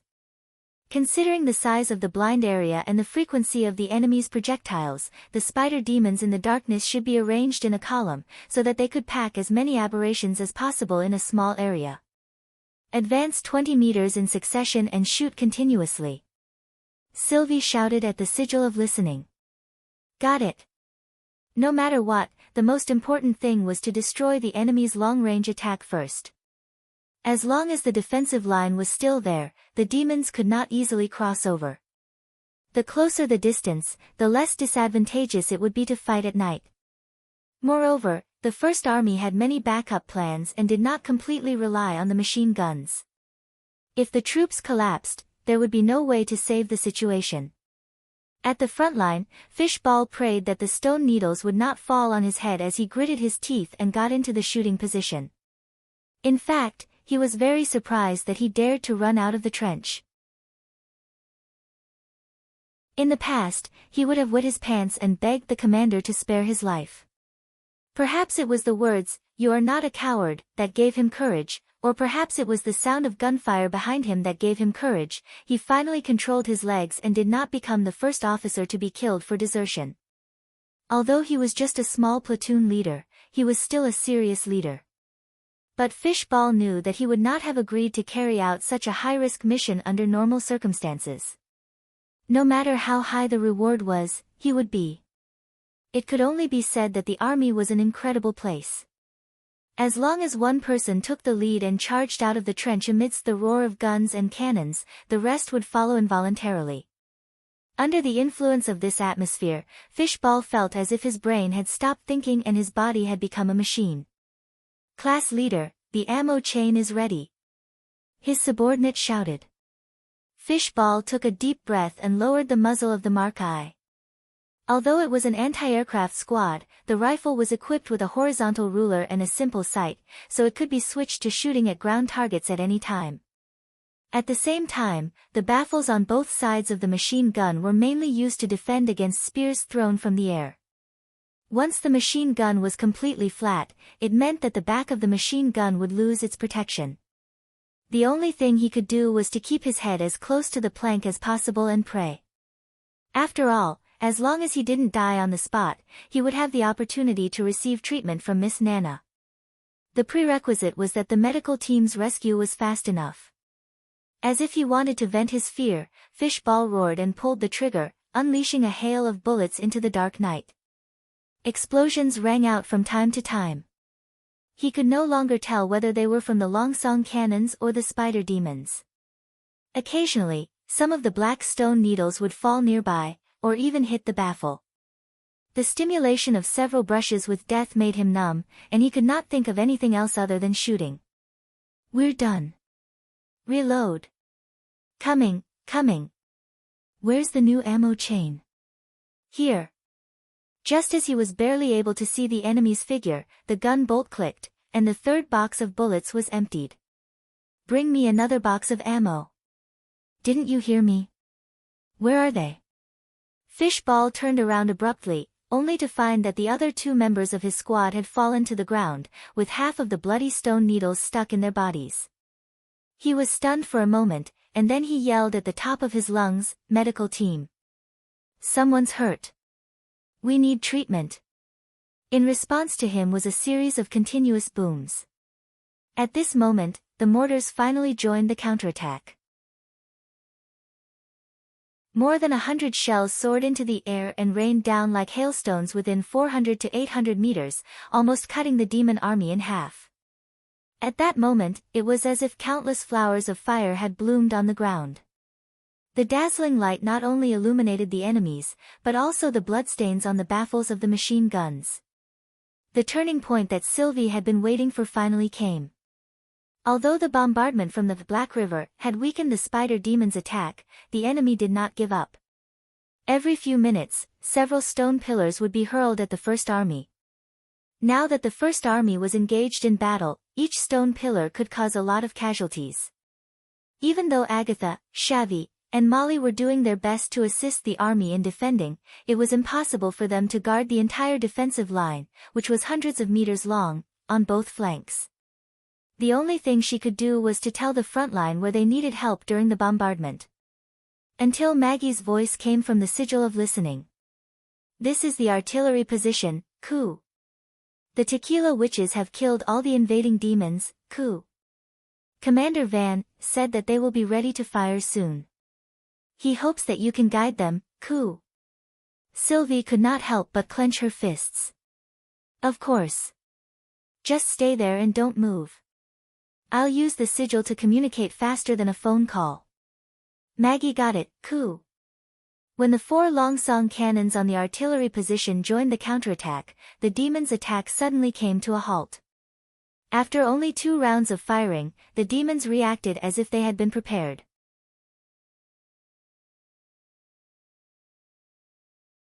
Chapter 1091. When Anna walked into the temporary underground headquarters, the atmosphere in the room was quite heavy. Seeing her arrival, everyone stood up and bowed to her. "Greetings, Your Highness." Iron Axe even knelt on one knee and said, "I'm sorry to have frightened you. I failed to see through the enemy's tricks and was caught off guard by the demons. I'm very sorry for my negligence. You don't have to be like this." Anna waved her hand and said, "Just treat me as an ordinary person who cares about the war. I'm just here to ask about the situation. This attack.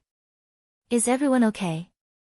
Although she had become the queen, she was still not used to such an occasion, especially when Vendi and Agatha also bowed to her. Although she had never mentioned it in the past and rarely expressed her thoughts in front of the witches, she actually liked the feeling of calling each other sisters in the union. And this attack on the camp was the same. Compared to being surrounded by the gods' punishment witches and guards and being sent to the underground bunker at the beginning of the battle, she preferred to fight together with everyone, just like in the previous months of demons. However, Anna knew that since she had accepted this identity, some things could only be kept to the bottom of her heart. She only hoped that her appearance could make everyone feel at ease. Iron Axe hesitated, which was rare for him. "Your Highness, the situation is not very good. Can you tell me about it?" "Of course, we happen to be discussing this issue." He looked at Phil and Schilt, who nodded and opened the notebook in his hand. According to the current statistics from the medical team, the First Army suffered more than 200 casualties and nearly 700 wounded in the night attack, the Light of Dawn said in a low voice. However, due to the limited time, this is only the most rough statistics. The actual number of casualties will definitely rise further. After all, Miss Nana can't take care of so many wounded. More than 200 casualties, this was a loss second only to the Battle of the Church. And that was a decisive battle that would determine the fate of both sides. This was only the first battle after the Northern Expedition, and the First Army was still a long way from the Tequila ruins. It was no wonder that Iron Axe had a difficult look on his face. Anna had seen the scene in the wounded barracks. Soldiers covered in blood lay in a row on the ground. The air was filled with the thick smell of blood and endless moans of pain. With Nana's magic, it was impossible for her to cure all the wounded in one go. For those with broken limbs or ruptured internal organs, she could only cure 5 or 6 of them in one day. Therefore, if he wanted to save more people, he had to save his magic power and use it in the most critical areas. For example, for patients who had their lungs pierced or their intestines cut, they would only heal the fatal wounds on their organs. If the problem was not so serious, the medical team would be responsible for suturing the epidermis after drinking purified water. If the problem was serious, the wound would be left open and further treatment would be done the next day. During this period of time, they relied on the sleeping fern and Donghua's potion to help the seriously injured endure the pain. As for whether everyone could survive until the next day, or whether the potion could cause addiction similar to the Dreamland water, it was no longer a problem for the medical team to worry about. In such an oppressive environment, it was not an easy task to precisely distribute magic power to the parts that needed treatment. It was hard to imagine that the little girl who used to read and write with her, who would feel dizzy at the sight of blood, had now grown to such an extent. "I'll talk to His Majesty and try to persuade Madame Spear of Fallen Dragon Ridge to help the front line," Anna replied slowly. "With her, the medical team can save more people. By the way, how did the demons get close to the camp without making a sound?" "I think the demons must have taken advantage of the blind spots of the magic eye." Sylvie looked a little depressed. "I'm afraid they sent the devil beasts to test my detection range, but I didn't realize it at all. We should have thought of it first," Agatha said, blaming herself. After the battle at the northbound slope, the demons noticed Sylvie's existence. The devil beasts were able to determine the approximate distance of the eye of magic through our vigilance. After that, the demons gathered at the farthest edge and launched a sneak attack on us at night. They chose the moment when Tower Station No. 1 had just fallen, which was also the moment when the defense of the camp was at its weakest. "That's true, but it's not anyone's fault." The light of dawn comforted her. "If you want to deceive the demons, you have to deliberately turn a blind eye to the approaching devil beasts. But this is contrary to our usual training. Even if we knew the demons were going to do this, it would still be difficult for thousands of soldiers and ordinary workers to disguise themselves flawlessly. In other words, the demons would have discovered this distance sooner or later. Even if they didn't set up an ambush at Tower Station No. 1, they would have waited for us at Tower Station No. 2 and Tower Station No. 3. If I remember correctly, the spider demon's shooting range should be about 2 to 3 kilometers. Additionally, it crawls very slowly. It took a long time for it to enter Sylvie's shooting range. Is it because of her good luck that she didn't discover it?" Anna was puzzled. "I don't know much about military operations. Please forgive me if I'm wrong. The First Army has its own detection methods, right? For example, the hydrogen balloons that often rise in the camp." "You're very observant, Your Highness," Iron Axe said while placing his hand on his chest. To put it simply, the First Army's wartime intelligence sources are divided into 3 levels. Besides Sylvie, Lightning, and Miss Maggie, the last level is the army itself. However, when facing demons, this level can only be used as a backup and emergency measure. After listening to the Commander-in-Chief's explanation, Anna finally had a basic understanding of the First Army's intelligence system. During the battle to unify the Kingdom of Greycastle, this system did not make any mistakes. However, when the enemies were demons, an insurmountable gap appeared in front of the First Army. That was, no matter if it was 2-legged or 4-legged, no one could outrun a devil beast with wings. This meant that once the devil beasts crossed a certain distance, the scouts would not be able to return.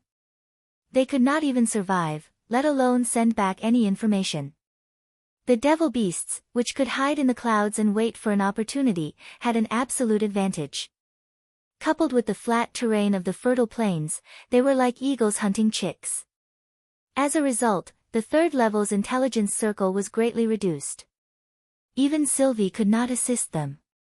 The flying demons could enter the magic eye's detection range at any time and hunt down the soldiers in the outer circle, while the first army had no ability to rescue them. A word involuntarily appeared in Anna's mind. It was a word that Roland often mentioned with a complicated expression. Air supremacy. Only the side with air supremacy could truly take the initiative in the war. In addition, he would also say some ambiguous words, such as the Black Ribbon, Autumn Mountain, and so on. Anna shook her head and suppressed these distracting thoughts. According to this explanation, the spider demons should have entered the third level's alert range at that time. Was it because it was night? Poor visibility at night is only one of the reasons, Your Highness, answered Philin Schilt.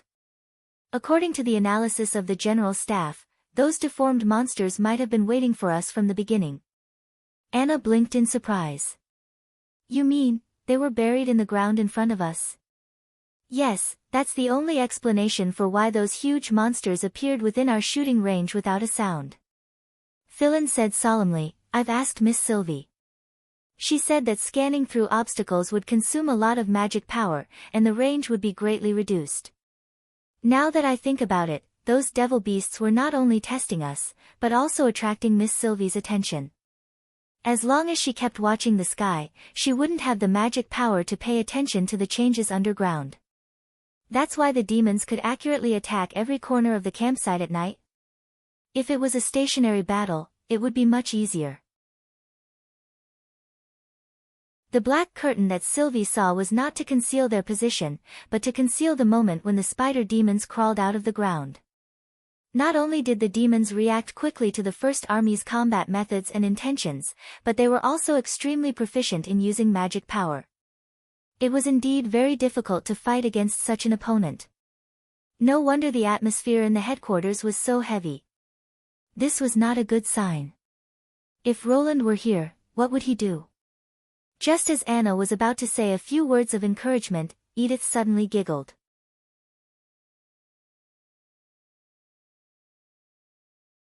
Chapter 1092. Lady Edith. Philin reminded her in a low voice. That's a loss of more than 200 people. A great victory. Just more than 200 people, the Pearl of the Northern Region interrupted. What about the demons? There were about 50 of them in the camp, including one senior demon. Almost all the casualties of the First Army were caused by them. At first glance, it looks like 50 versus 200, and we've suffered a great loss. However, the enemy's main force that died in front of the defensive line is at least 2,000. And this is only the most preliminary estimate. It will take a few days to figure out the number of demons that were blown to pieces during the escape. Am I right, Miss Sylvie? Ah. Sylvie hesitated. The corpses of the enemies seen by the eye of magic are about the same. Lady Agatha, I'm guessing that you've never commanded a war or even participated in a war 400 years ago, right? Edith looked at the Ice Witch. The latter could not help frowning. During the Battle of Divine Will, fighting demons was a compulsory course for the Witches of the Union. Although I used to be a researcher of the Quest Society and fought with the enemies on the way to explore the ruins. I'm talking about war. Edith leaned forward slightly, her expression aggressive. Edith. Iron Axe stopped her. Why? Anna suddenly asked. Her intervention drew everyone's attention back. Why do you think so? As far as I know, you were the captain of the night in the northern region and you haven't experienced a war. If someone else had asked this question, it would have been like adding fuel to the fire. However, when it came from Anna, everyone felt that it was surprisingly peaceful and did not seem to be arguing with her. It was probably because of her pure and serious eyes that they could not have any other thoughts.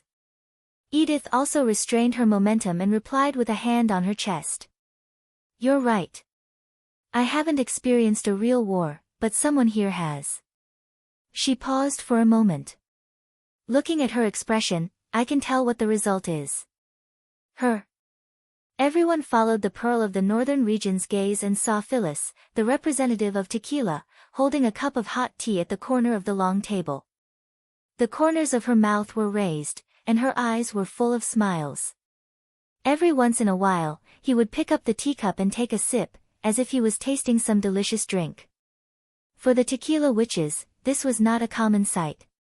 Having lost their sense of taste, they only ate for the sake of survival. It was almost impossible for them to show an expression of enjoyment. Only then did everyone notice that Phyllis was not paying attention to the meeting at all. Even though she was the center of attention now, she was still daydreaming. It was not until Vendi gently pushed her that she came back to her senses. Oh. What were you talking about? The god's punishment witch coughed twice and said, I was thinking about something very important and didn't pay attention to what you said. Does your highness have any questions for me? Everyone was speechless. It was obvious that Edith was in a daze, but she could calmly say that she was thinking about something important in front of everyone. It turned out that the ancient witches 400 years ago were not so different from modern people in some aspects. Ha! No one knew who laughed first, but the crowd burst into laughter one after another. The heavy atmosphere in the room suddenly lightened a lot. It seems that I don't need to ask anymore, Anna said and shook her head with a smile. Edith stood up and looked around. The demons suffered a greater loss. They turned around and ran away. But we're still standing here, and Tower Station number 1 is safe and sound. How can we talk about failure? His Majesty once told me that victory and defeat are measured by whether they achieved their goals or not. Obviously, they didn't achieve the desired result. I can even say that the commander of the demons made a very serious mistake. Mistake? Everyone was a little surprised. This night attack had been planned carefully. It could be said that it was a very successful ambush and did not seem to have made a big mistake. Not only were they able to accurately judge magic power, but the fact that they were able to so quickly and effectively counter the magic power of their magic power was shocking to me. The two tribes had never communicated with each other. The only time they had fought was during the Battle of Northbound Slope. Although no one mentioned it, everyone was a little afraid of the demons. The demons were different from the enemies in their minds. Even though the humans on the fertile plains had suffered a crushing defeat and the witch empire had been destroyed by the demons, that was, after all, old history. History was something that would distort and fade with the passage of time. It was not something that could be directly felt by people. It was not until the outbreak of this battle that people really touched a corner of history hidden under the veil. They were not comparable to the demonic beasts that ran rampant in the barbarian land. Apart from magic power and strong bodies, they were also a highly intelligent civilization. Even human beings were not as good as them. When excuses such as, we only rely on the power and magic given by God, if not for these, how could human beings be afraid of these barbarians, were torn apart, and when the brains that human beings were proud of were overshadowed, the impact was absolutely indescribable. What followed was self-doubt, so few people thought about the demons. Therefore, hearing Edith's words, everyone could not help but feel a sense of curiosity. What did they do wrong? Anna asked subconsciously. They were too arrogant, Your Highness, Edith replied firmly. Creating chaos, seizing the artillery positions, and then using the army to kill. If this was a group of knights or an ancient army, it would have collapsed a long time ago. But the first army was not like that. They only saw the changes in the weapons, but ignored the differences in the people.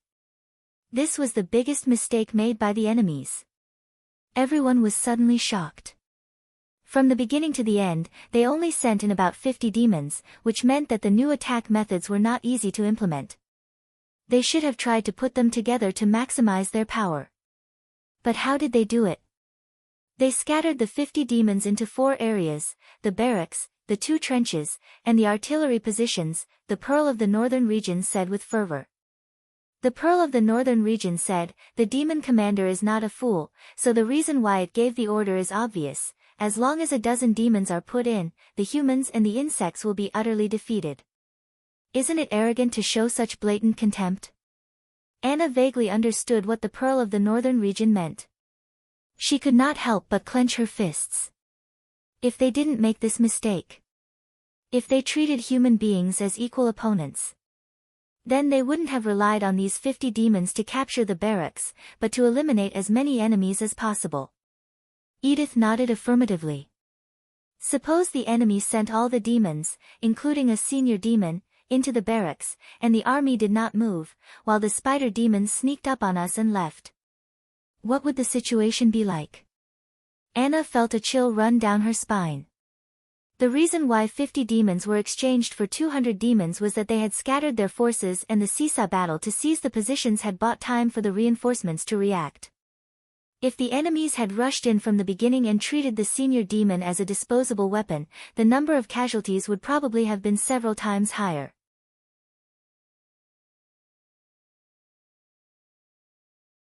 Chapter 1093. Connecting to the realm of mind was a very exhausting task. If one had to describe it, it would be scorching and chaotic. The former came from the origin of magic. Although it was the source of all power, the end of all things, and the foundation of the realm of mind's existence, before the realm of mind reached that level, any action that approached it would lead to destruction. The latter came from the consciousness itself. When the magic power was awakened to a certain extent, it would leave a mark on the origin of magic. Countless consciousnesses gathered here, like seawater covering the earth. Some of them sank to the bottom and could not be traced, while some were still floating, drifting with the current. The difference between the two was whether the consciousness itself was aware of this. This was also one of the characteristics that distinguished the lower from the higher. The ones that sank were dead and worthless, while the ones that floated showed that they had been to the realm of mind. Even if they only had a glimpse, they were fundamentally different from other living beings. Haxord was one of the best. Not only had it obtained the approval of the origin of magic, but it had also mastered the ability to connect with the realm of mind. This enabled it to actively search for valuable information. However, it was not suitable to do this often. The influence between consciousnesses was always mutual. If it stayed in the realm of mind for a long time, it would be easy to be contaminated. Moreover, moving in the realm of mind was like moving through a turbulent current. Many of its kind had entered the realm of mind and never returned, leaving behind only an empty shell. Haxord did not want to follow in their footsteps. Apart from the above two reasons, the most important reason was that Haxord did not like this place. No matter how advanced it was, floating was only temporary. After losing its main body, its consciousness would sooner or later sink into the origin of magic, and its upper body would be replaced by a newly awakened individual. This scene reminded Haxord that it was not eternal. Before it was completely upgraded, it would also disappear. Haxord felt like it was witnessing its own death, which made it difficult for him to immerse himself in it. Suddenly, Haxord sensed a familiar aura. Is this Caberdabi? Haxord was a little surprised. Why did it become so weak? It looked like it was dying. Even if those insects had killed it, it would not have ended up like this. Although it had sunk to the bottom, it was still the consciousness of an ascended being. As a brave warrior who was the commander of the Western Front Army, death would not cause its consciousness to dissipate. It should be enough for him to search for it carefully. Caberdabi, however, was far weaker than a female worm and an ascendant. Based on the amount of magic power it had, it should not be able to enter the realm of mind. Haxord imagined himself reaching out with non-existent hands and slowly grasping this consciousness. Sky Lord. A voice woke him up from the realm of mind. The king is summoning you. It looked back at the guard. I understand. You can leave now. Yes. Haxord let go of the inheritance fragment that was still emitting a faint red light and flew to the top of the birth tower. Ever since they obtained part of the civilization's inheritance, their research on magic power could be said to have advanced by leaps and bounds. Especially with the appearance of the symbiotic demons, they gradually got rid of their dependence on magic stones. Even the Birth Tower had many abilities that did not exist before, such as amplifying the effects of magic and resonating with other Birth Towers. The latter, in particular, allowed the scattered Great Dark Monarchs to communicate directly with the king. The mist at the top of the tower was the thickest. This damp feeling dispelled the discomfort of being connected to the realm of mind. Haxord placed his hand on the tower and concentrated. Sky Lord, I am honored by your summons, my king. How's the plan going? The king's voice boomed. There isn't much time left. Has the Sky Sea realm made a move again? It asked subconsciously. That's right, and the scale is unusually large. Most of the suggestions are to avoid it first. After all, the deity of gods was about to be completed. Once it was activated, the situation of only defending and not attacking would be completely reversed. The deity of gods. Haxord was shocked. The legendary ultimate creation, was it finally going to be realized? To be free from the restrictions of the magic stone mines and move freely in every corner of the world, this was once the goal that countless of its kind yearned for. Now, it was right before their eyes. Just as the name said, it was a gift from God, and it also symbolized that they were one step closer to the origin of magic. The Sky Lord used his consciousness to express his reverence for the king. Then what's your answer? The Western Front has encountered some changes. Haxord wanted to reply that everything was going smoothly. The king was under pressure from the Sky Sea realm, and he should not give him any more trouble. But his loyalty to the king was absolute, and it was not his place to make decisions for the king. My commander reports, those humans. He paused and decided to use an official title, which was what they called themselves in the past.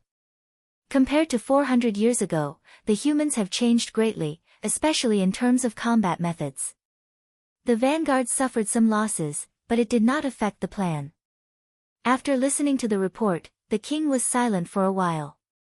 Is it the result of evolution? It has nothing to do with evolution, but rather the use of artifacts and natural elements, such as fire, which we are not familiar with. Not even magic power. Indeed. My commander originally planned to capture some humans alive and seize a few weapons, just like before, but it did not succeed. Haxord said. He suggested that I send more troops to the Western Front, or use the realm of mind to investigate the cause. An ascendant has fallen into the hands of humans? The king said unhappily. Although I expected such a day would come after the ascension became more relaxed, isn't it a little too soon? I remember that the commander of the Western Front is your favorite subordinate, and even has the title of Genius General. Are you sure it did not fail in its duties? Haxord hurriedly lowered his head. What's the result? Nothing was found. Its magic power is almost non-existent, and I can't find out the details in such a state. He hesitated. But what? The moment I came into contact with consciousness, I seemed to see an unusually bright flame. It's probably an illusion. If it's really a flame, then don't bother. The king replied. Although we rarely use it, we understand it well enough. Besides, learning from humans is a thing of the past. As for the first request, I'll reject it on your behalf. The Sky Sea Realm's attack is the main focus. I can't transfer more troops to you, and you can't transfer the existing troops out, which will result in an internal emptiness. Don't forget, the legacy shard that concerns the upgrade of the race is now in your custody. I understand.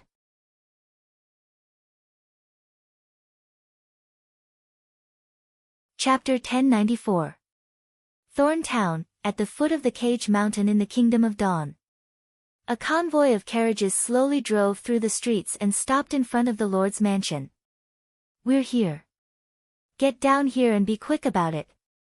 The man who looked like a steward waved the horsewhip in his hand and shouted, if you want to live, you better know your place. Answer whatever the Lord asks later. Do you understand? Most of the people who got down from the carriages were dressed in rags and had pale faces.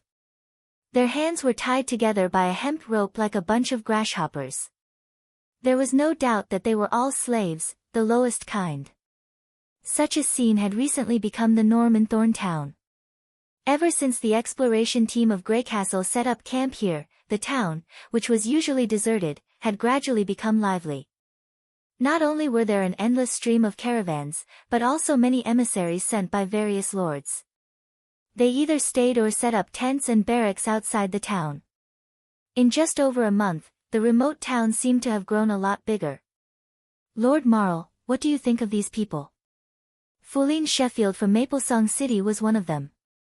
He rubbed his hands and looked at Marl Tokat, the great noble representative of the City of Glow, with a charming smile on his face. They are healthy and have no defects. I personally selected them from the prison.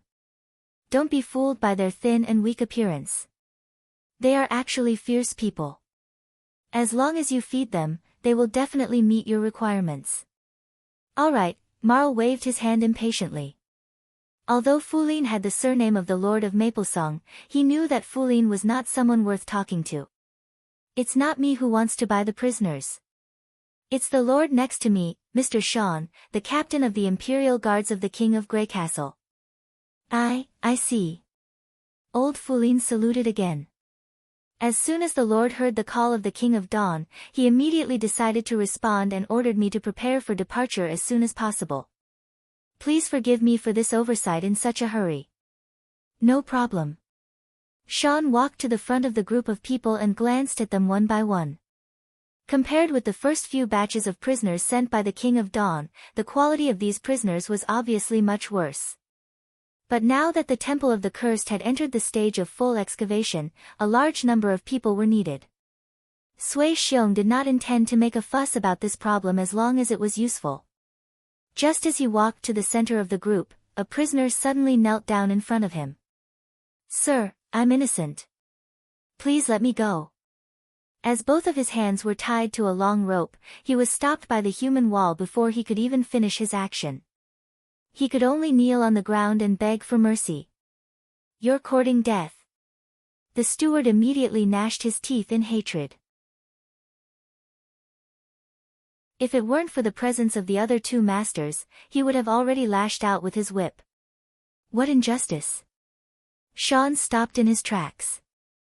I didn't kill anyone or rob anyone. I just stole and slaughtered my neighbor's chickens. The prisoner answered hurriedly, in Maplesong City, you'll only be sentenced to whipping or exile. You don't deserve to die, sir. Is that so? Sean looked at old Fuline. The latter quickly said, yes and no, Your Excellency. The day before we received the summons from the King of Dawn, the Earl of Sheffield made a small adjustment to the laws of the territory. In order to combat the increasingly rampant rats and underground crimes, all punishments have been raised by one level. Theft is no exception.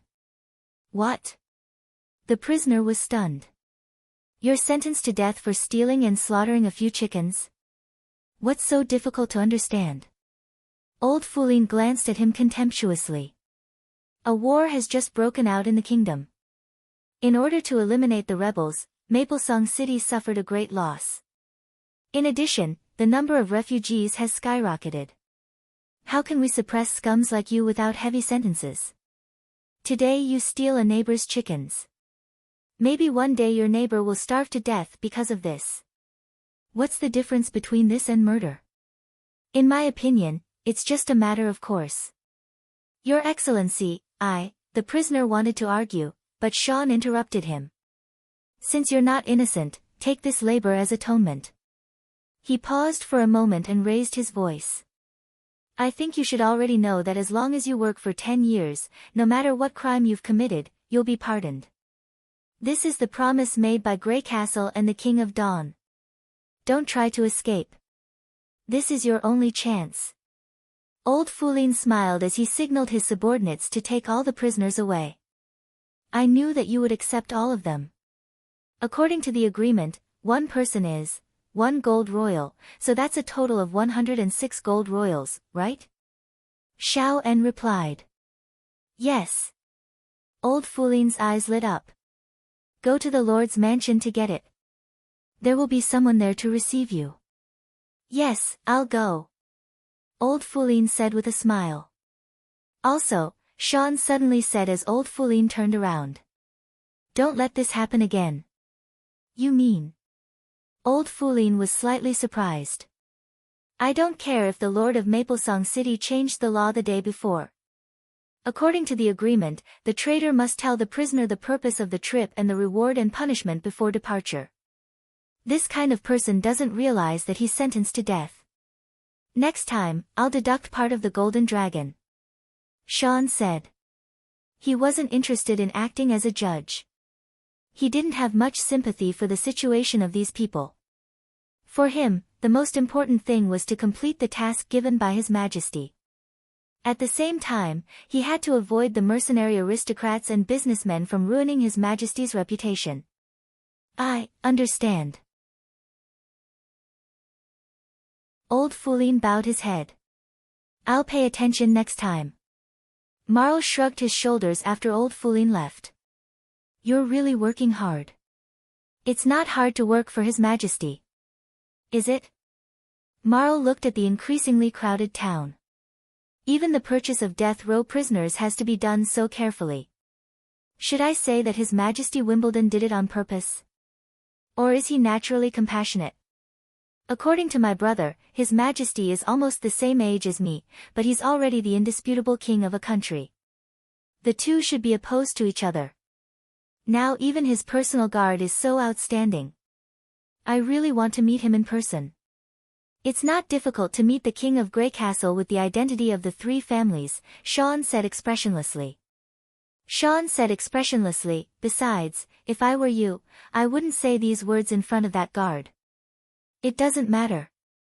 You don't like to be secretive, do you? Marl spread out his hands. Sean could see that this guy was a friendly person. He was indeed the second son of the Tokat family. He was quite similar to Oro Tokat, who was rumored to be enthusiastic and loyal. The best way to deal with this kind of person was to ignore him. He turned around and was about to go to the dump area where the First Army was stationed to have a look. Suddenly, a soldier ran up to him. Your Excellency, a stranger wants to see you. He claims to know the whereabouts of the treasure. Sean frowned. Since the news about the cursed treasure had spread, such a person would come to him every few days. However, so far, they were all swindlers who came for the bounty. Didn't I say not to inform me before getting specific clues? That person wants to see you, the soldier replied. He also said that he's the last survivor of Hermes.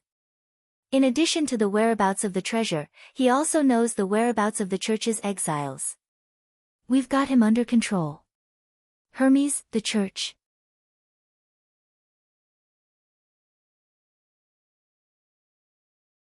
Chapter 1095. In a tent, Sean carefully looked at the man tied to a chair. The latter did not look away or make a fuss. He just stared at Sean calmly. This kind of silence was not a look that would appear on a snitch. When he was still in the old king's city, Sean had seen many betrayals and betrayals. Although the enemy's rebellion could only be beneficial to him, the ugliness of greed, flattery, and impatience would not be pleasing to the eye just because of a little benefit. The guard could not help but feel curious. After staring at each other for a while, he broke the silence. Name? Joe, the man replied. Are you the commander here? I don't mean the Lord of Thorntown or anywhere else, but the commander of the Greycastle troops. Is that important? If it's not, I won't say anything, because it's meaningless. Interesting. Sean leaned forward a little and said, I'm the captain of the guards of His Majesty Roland Wimbledon, the King of Greycastle, and also the captain of the Greycastle exploration team. You can call me Sean. Now that you've met the person you want to see, can you tell me the whereabouts of the treasure? If you came all the way to the Cage Mountain for the Temple of the Cursed, then you must be looking for the Magic Ceremony Cube, Joe said bluntly. And the Magic Ceremony Cube is now in the hands of Earl Lorenzo of Archduke Island. Sean couldn't help but feel a little surprised. He had thought that the other party would first discuss the conditions, then beat around the bush to give him some clues. As for whether it was true or not, it would take some time to verify it. He didn't expect the other party to be so straightforward. Have you seen that thing? No, but it's not a secret to the church. Joe briefly told Sean about how the church plundered the kingdom of Wolfheart. At that time, Lorenzo, who was in charge of this mission, made a big deal about the treasure in his report. Many higher-ups knew about it, but the holy city of Hermes didn't pay much attention to it. I see. The treasure went to the kingdom of Wolfheart for 100 years and was later found by the church. This makes sense, Sean said while stroking his chin. But why did you tell me about it? If you want to sell this information to other lords, it's not meaningless, is it? Joe took a deep breath and asked, Sir, have you heard of the God's Punishment Army? Of course, the secret army that the church is proud of, Sean said with a mocking smile.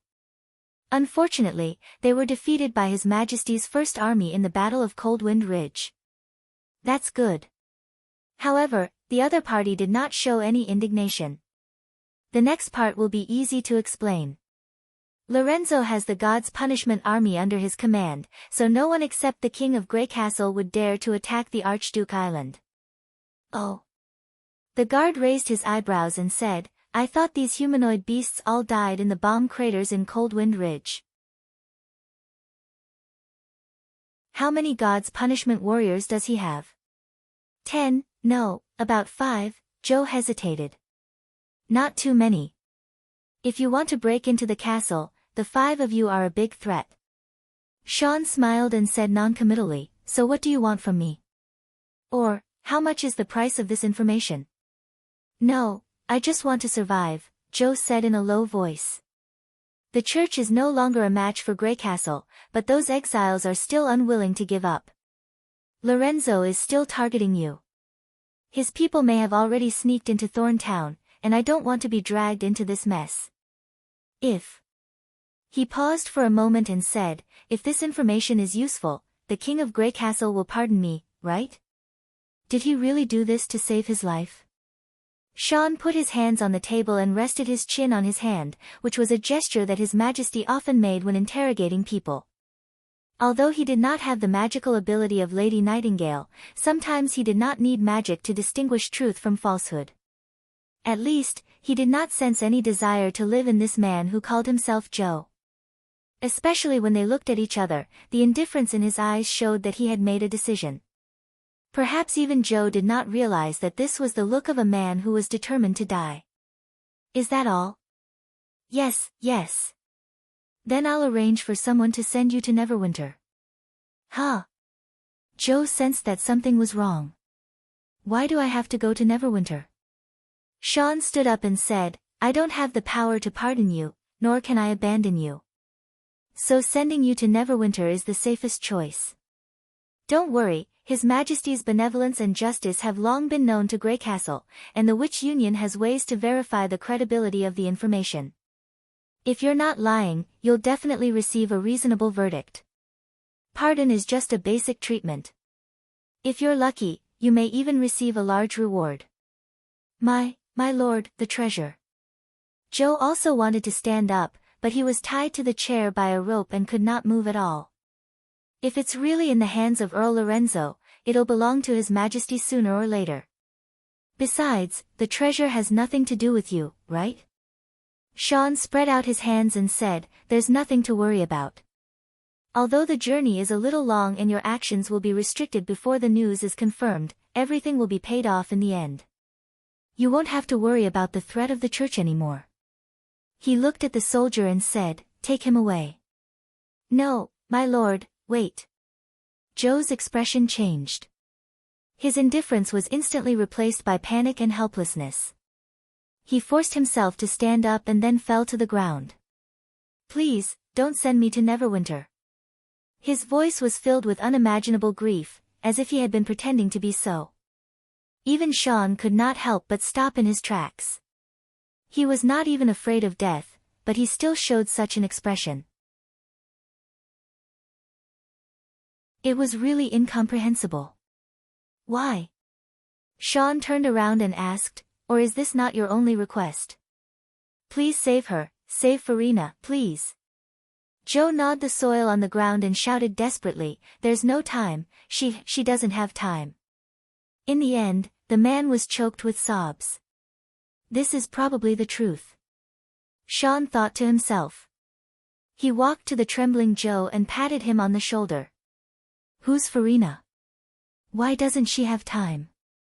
I think we can talk about it now."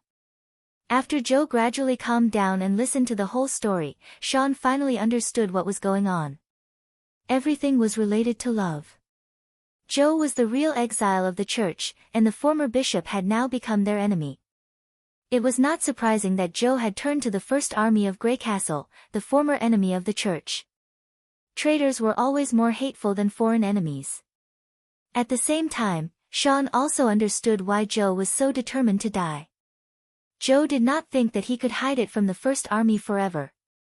Perhaps in his eyes, it was better to send himself and Farina to the gallows than to be tortured by Lorenzo. If he had spread the news slowly, it might have worked in a few months, but he chose to take the risk himself. Even if Lorenzo would not deliberately torture Farina to death in order to find the Holy Book, there was a limit to the endurance and recovery of a human body. If he waited for half a year before triggering Greycastle's action, it would be too late. Originally, the conflict between the church and the church had nothing to do with Sean, but because of love, the information was reliable. Now, he only needed to find the spy sent by Earl Lorenzo to confirm everything.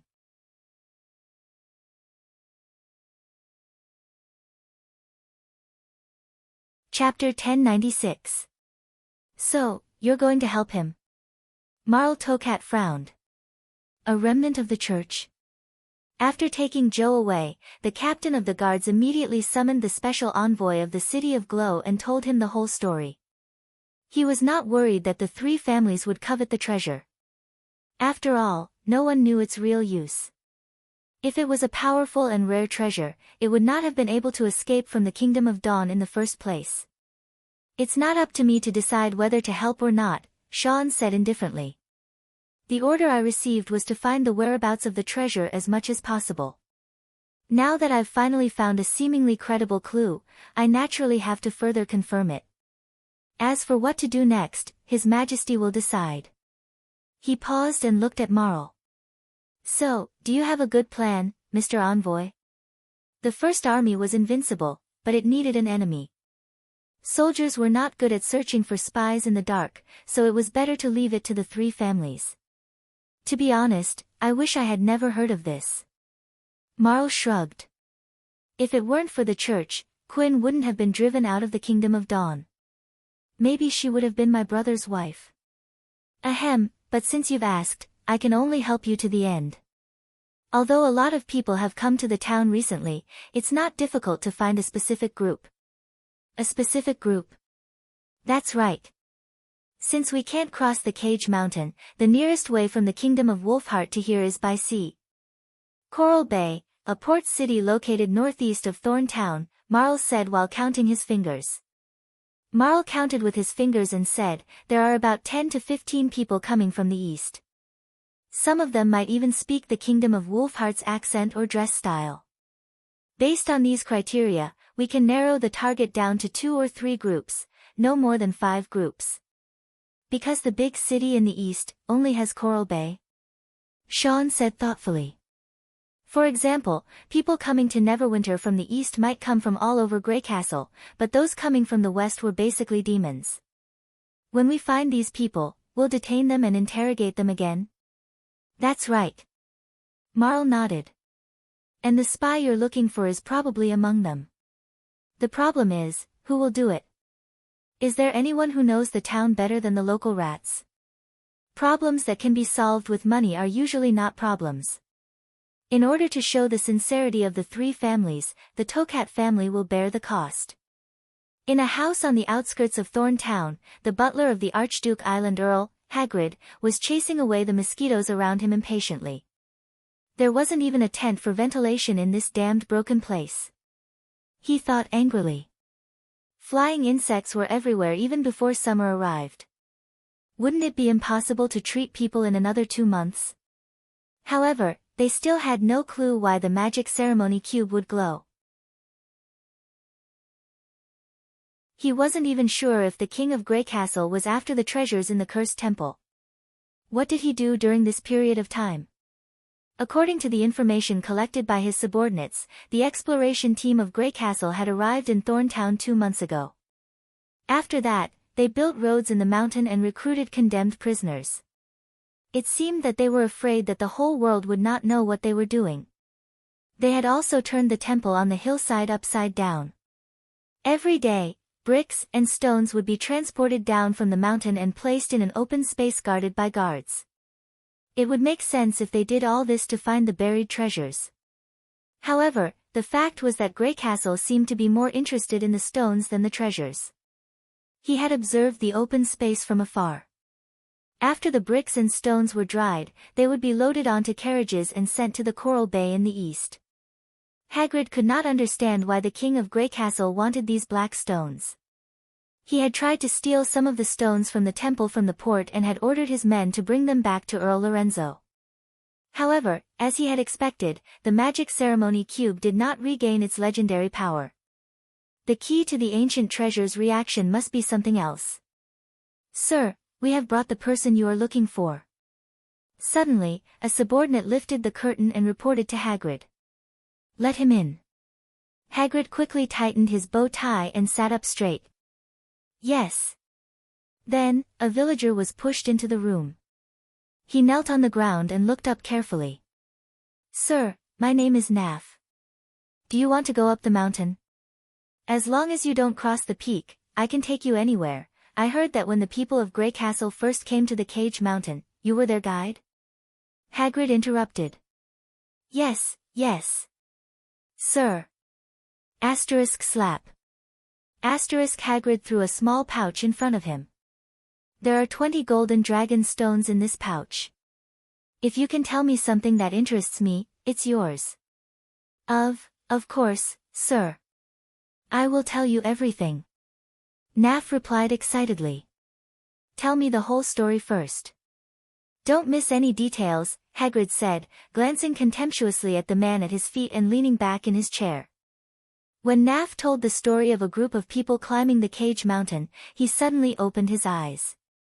"Wait, what did you just say?" "The witch called Ozima, no, the second sentence." She held up a coin and said, 'This way.'" "A coin?" Hagrid asked. "What kind of coin?" "It looked ordinary. It didn't look like a silver wolf or a bronze eagle." Naf thought for a moment. "Yes, it didn't even have a pattern on it. It seemed to be just a polished sheet." "Did the witch hold it up all the time?" Hagrid felt that he had vaguely grasped the key point. "Most of the time," the guide said. "Now that you mention it, I also remember that the witches were leading the way, and every time they turned, the witches would put the coin in front of their eyes, as if they were staring at something. Damn it, it really has something to do with these mutants." Hagrid clenched his fists. "Where is the witch called Ozima now?" I don't know." Naf shook his head. "She left Thorntown a few days later. Maybe, she went back to Grey Castle. If it was only a few days, then the witch must have left Cage Mountain before he set off." However, the reaction of the magic ceremony cube did not stop, which meant, the coin was left here. Hagrid thought quickly. It was probably not a coin at all, but a key that the king of Grey Castle had found in other ruins. Since it was so important, the keeper must be the leader of the exploration team. He had already inquired about this information. At present, the two highest-ranking people in the Grey Castle team were the chief commander, Sean, and the special envoy of the three noble families, Marl. Compared with the second son of a noble family, the King's Guard was more likely to be tempted. Most castles in the world were often conquered from the inside. How many golden dragons would they have to prepare to break through his defense? 500, or 1,000? But Hagrid knew that no matter how much it was, the Earl would be willing to pay for the secret of the magic cube. As long as he could get in touch with the Earl, he would not be far from the answer.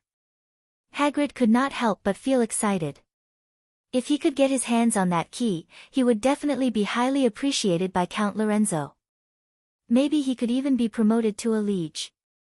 After all, there was no rule that only lords could use the magic cube. While he was imagining a wonderful future, he suddenly heard hurried footsteps outside the door. "Wait, who are you?" "Ah." Hagrid heard a series of banging sounds. Before he could react, the door was violently kicked open. A group of uninvited guests in patrol uniforms rushed into the room and pressed him to the ground. Hagrid struggled to adjust his bow tie. I'm a legal merchant. You can't do this to me. If you want money, I'll try my best to cooperate."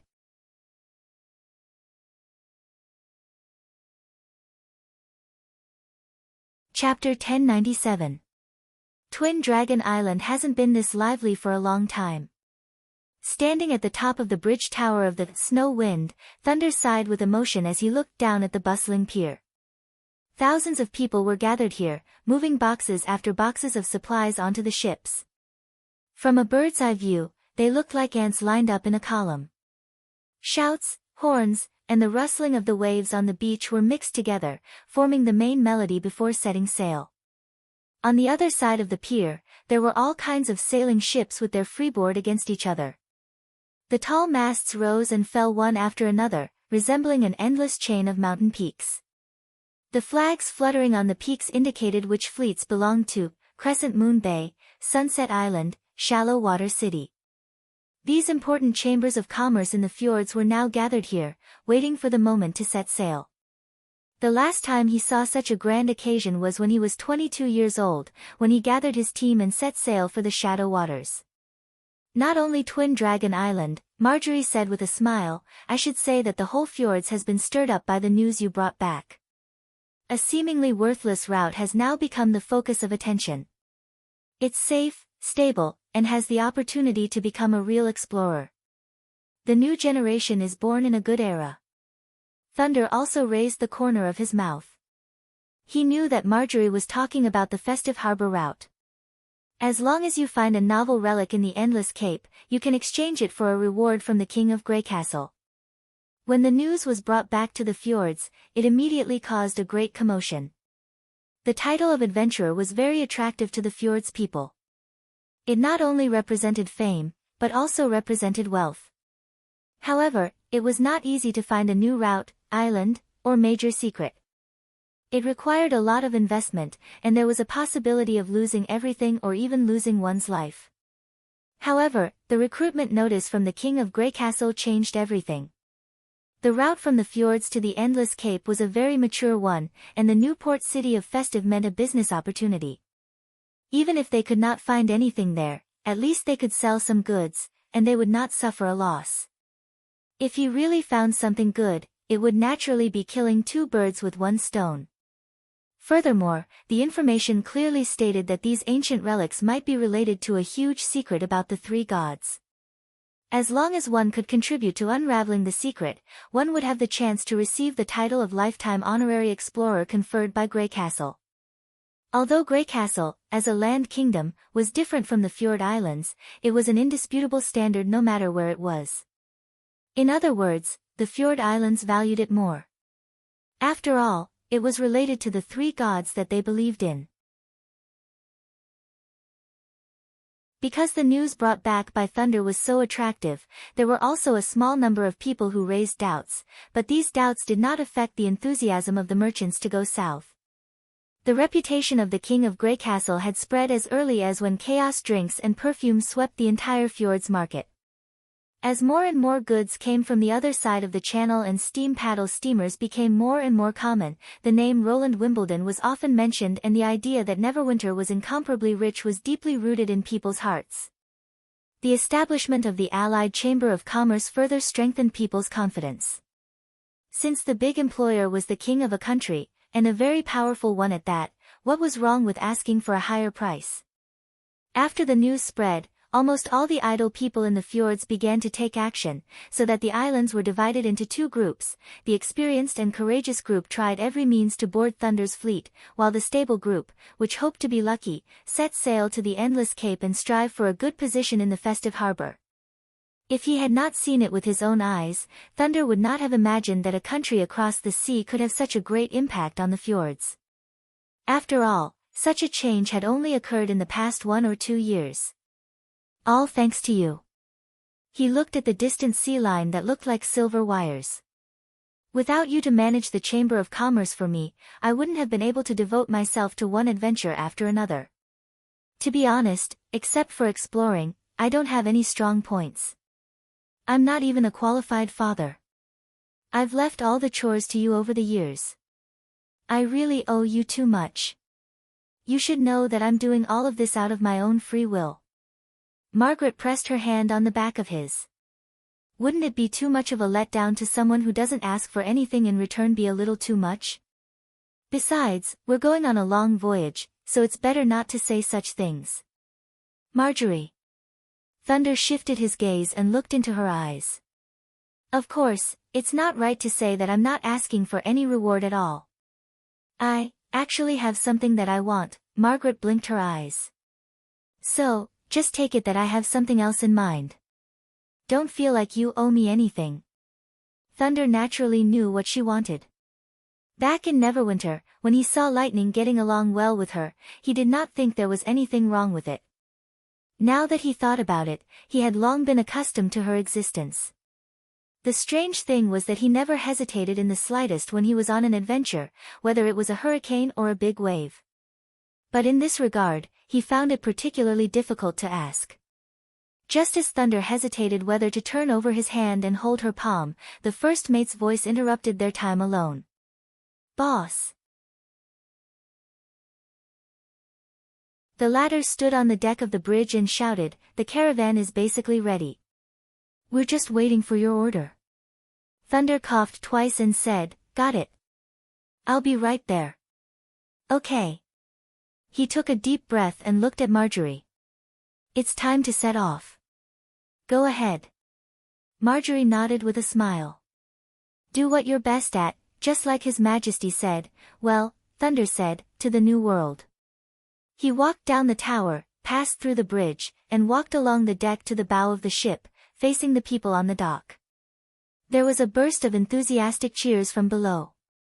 Thunder waved his hand and said, I think everyone already knows the route we're going to take this time.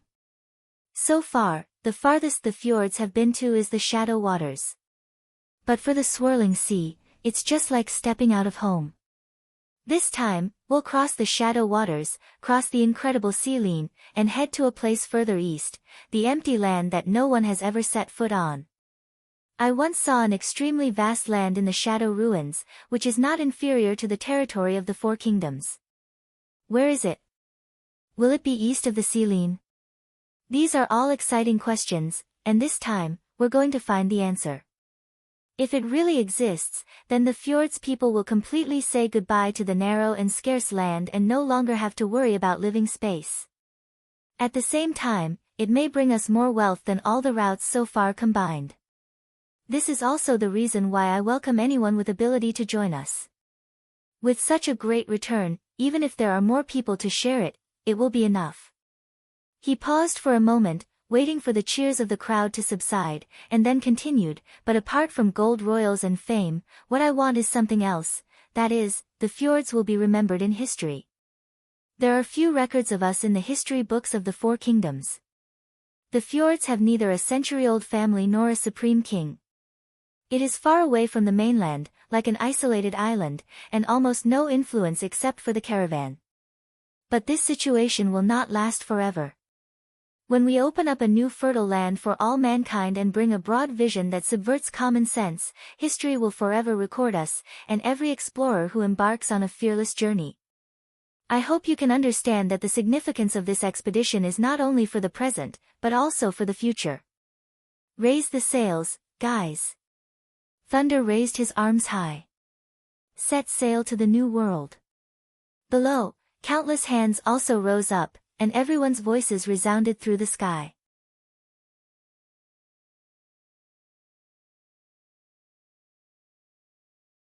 Chapter 1098. Grey Castle, City of Neverwinter. Roland was sitting at his desk, listening to a call from the front line of the fertile plains. Of course, it was not entirely accurate to say that it was the front line.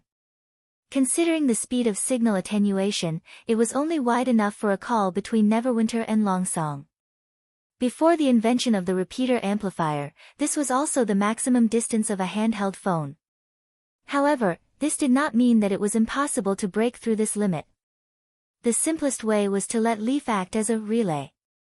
In the state of the Heart of Forest, her consciousness could cover the entire misty forest, which meant that she could transmit messages faster than lightning, who could fly at the speed of sound.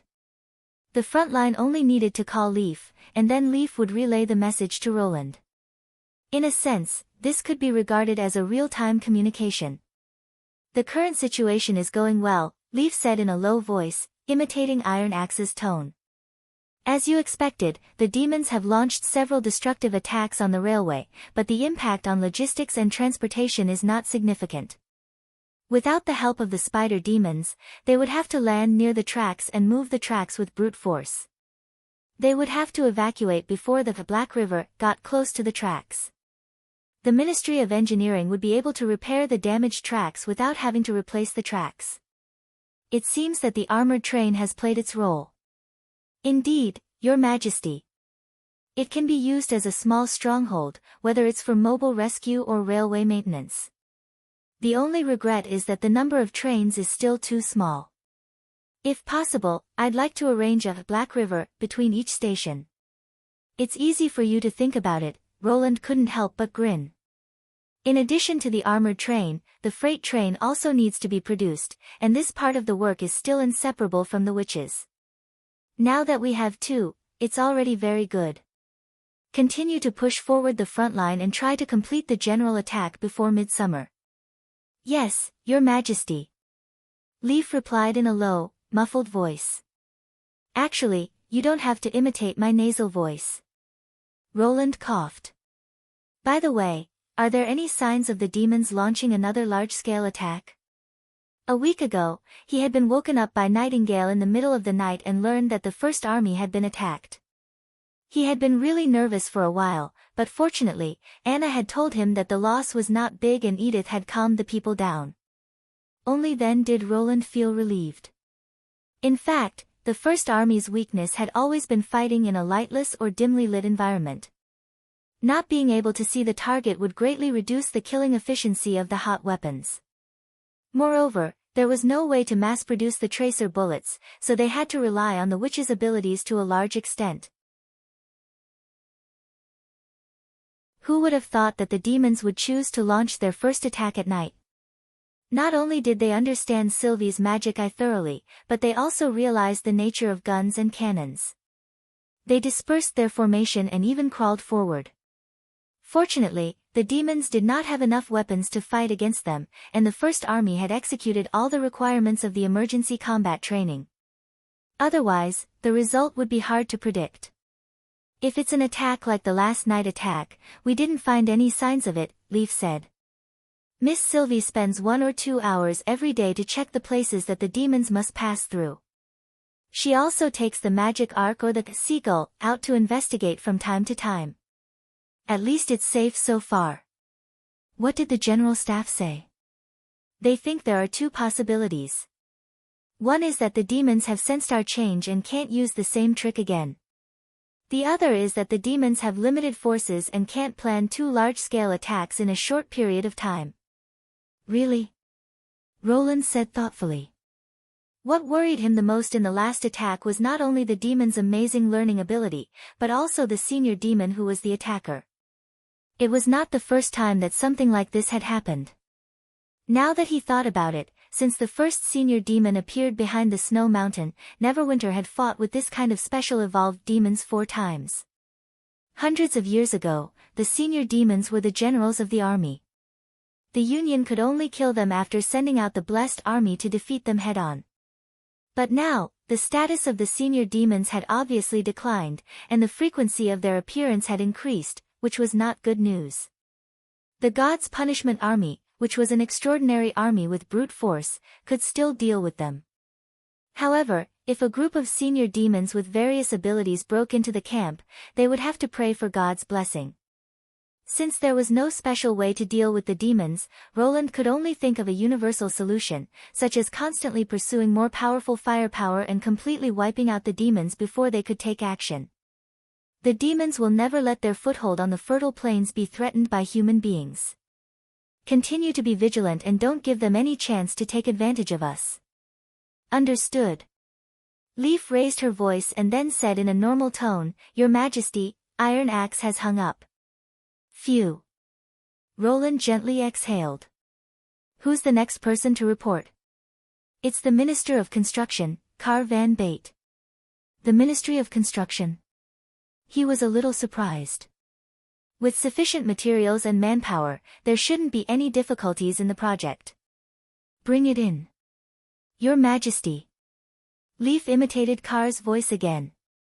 Although it was not as difficult to distinguish as Echo's voice, she sounded quite good with the swaying branches and rubbing leaves. The construction team has encountered some trouble recently. I think we may need help from other departments in the administrative office. Is this girl addicted to it? What the Minister of Construction wanted to report was very simple. After the night attack, many workers were frightened and their morale was obviously low. Moreover, the construction of the railway was a long project, and many foremen found that their workers were slacking. Carr hoped to change shifts or call relatives to improve morale. After all, not everyone was willing to take risks in pursuit of high pay. Therefore, Roland focused on the second method. Relatives. I remember that more than 70% of the workers who applied to build the railway are immigrants, and many of them don't have a complete family. If the polarization is too obvious, I'm afraid it will cause a worse impact. I've also considered this, Your Majesty. Leaf replied on behalf of Roland. Before the railway construction team set out, they issued a transfer contract. I think maybe we can use the person designated in the contract to replace the relatives. Since they're willing to entrust everything to the other party after their sacrifice, they must be very important to them. In a sense, they can be regarded as relatives.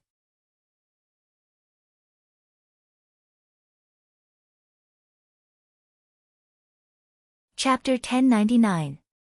After ending the conversation with the frontline, Nightingale placed a silver-white sealing ring on Roland's desk. This was a special buckle for flying messengers. It was made of 2 pieces of aluminum and could hold a palm-sized curled paper inside. It was much more advanced than the original method of tying the paper directly to the claws. Coupled with Soroya's special ultra-thin paper, the amount of information transmitted in secret letters had increased significantly. As the probability of accidents happening to the flying messengers was not negligible after the distance exceeded 500 kilometers, all administrative offices had set up relay nodes. In order to efficiently sort secret letters, the buckle was also printed with identification numbers, which were equivalent to the train tickets of the modern world. With just a glance, one would know where the secret letter came from and where it was to be delivered. The letter C on the buckle represented that it came from the Kingdom of Dawn. When Roland set this system for the sake of confidentiality, he directly used the Pinyin abbreviation instead of the standard characters commonly used by the 4 kingdoms. From Thorn Town in the Kingdom of Dawn. He raised his eyebrows. When did you get it? Just 10 minutes ago, honey came, Nightingale replied. But I saw you were on the phone, so I didn't interrupt you. Did they find something new in the Cage Mountain ruins? Roland pried open the buckle and unfolded the letter. The content of the letter was a little long, and it took him half a minute to understand the situation that the guards had encountered recently. I didn't expect that there would be a day when the church would ask for help from Greycastle. Putting down the letter, Roland could not help but sigh. Although he knew that once they gave up on Hermes, they would never have a chance to make a comeback, but it was not a problem for them to go to a remote place and become a powerful force. In the end, the one who gave the fugitives a fatal blow was the former bishop of the church. He had to admit that it was really a dramatic ending. What happened to the group of stray dogs who abandoned the orphans in the monastery in the Holy City? Nightingale asked curiously. If what the letter says is true, the church has almost ceased to exist. Roland handed the letter to him. Their last hope has betrayed them. Nightingale looked at him after reading the letter. What do you plan to do then? Since the butler of the Count of Archduke Island has confessed everything, and we also know the whereabouts of the relics, it's only a matter of time before we send someone to the kingdom of Wolfheart. Roland tapped the table and said, if the magic ceremony cube can react to the highly concentrated uranium, then the murals in the murals may not be purely artistic. No matter what it was used for, it was best for Neverwinter to control it. As for the captured church agent, Farina. He paused. Bring her back with Joe for trial. That does sound like your answer. Nightingale smiled. I thought you wouldn't like the answer. Roland deliberated over his words. After all, the church had once persecuted you cruelly. I did hate the church, and I even hated humans. Nightingale said frankly, but since I found out that Alice, who is also a witch, was behind all this and that everything she did was for the sake of her own survival, I changed my mind. It's hard to hate her anymore. I only feel that she's pitiful and pathetic. Besides, the church that was supported by the Starfall City has disappeared. Even if I want to take revenge, I can't find a target. Did you hate humans? Roland asked in surprise. It would be strange if I didn't hate them. Nightingale glared at him. I can't control my magic awakening, and I didn't use it to do evil. Why should I be driven away like a rat on the street? Since you see me as an alien, why should I get along with you? That's probably what I thought at that time. And I dare say that most witches have similar feelings. Is that why you showed up in my bedroom with a dagger in the first place? At that time, I had already restrained myself enough. Nightingale burst into laughter. The idea of hating humans was just a vague idea, but hating the nobles was a real thing. If Anna hadn't fallen into your hands, I wouldn't have had the patience to sit down and talk with you. Have you forgotten my former title? Well, he didn't. He was the Shadow Killer, the deadly ghost that once made the entire noble circle in the old king's city shudder. So your desire at that time was? It was a pretense. Nightingale covered her mouth and said, if I could make you reveal your true nature, Anna would have a deeper understanding of what nobles are. Unfortunately.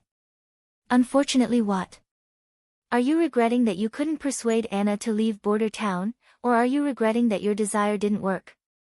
Roland said grumpily, it seems that I was really lucky at that time. When you have hatred in your heart, it's easy to go to extremes. Nightingale patted him on the shoulder. It didn't take me long to realize that there were aliens like you among the nobles, just like me. Maybe it's not a bad idea to try to trust you. Should I say thank you for your approval? You're welcome, she said confidently. As for later, there were also pure witches among the witches, even existences like Zero. Naturally, those immature ideas disappeared without a trace. Really? It's not easy for you. Roland sighed. Why do I feel that you're a little depressed? Nightingale leaned over and the ends of her hair fell on his cheek. I pretended to be depressed in the beginning, but it doesn't mean that I'll pretend to be depressed in the future. For example, now. As soon as her voice died away, she disappeared into the mist. When she reappeared, she was leaning on the recliner with dried fish in her mouth and winking at him proudly. Roland gritted his teeth and stood up. When he was about to teach her a lesson and let her know who the real king of Greycastle was, his phone suddenly rang. It was the hotline of the director of the administrative office. He gave Nightingale a wait-and-see look and picked up the phone. Your Majesty, Barev's voice soon came from the other end of the line. A special visitor has come to the old king's city. He said that he wants to see you no matter what. It was not common for the hand of the king to personally introduce a guest to him. Oh. Who's he? The dramatist, His Excellency Cajun Fells. Barev sounded a little excited. Why him again? Roland frowned. Didn't I make it very clear in the letter that I refused him? I have a lot of things to do. If he doesn't have anything urgent. Yes, Your Majesty. Bhairav hurriedly told him the purpose of Cajun's visit. Are you sure? Roland was a little surprised. Yes, he said it himself. The steward said solemnly.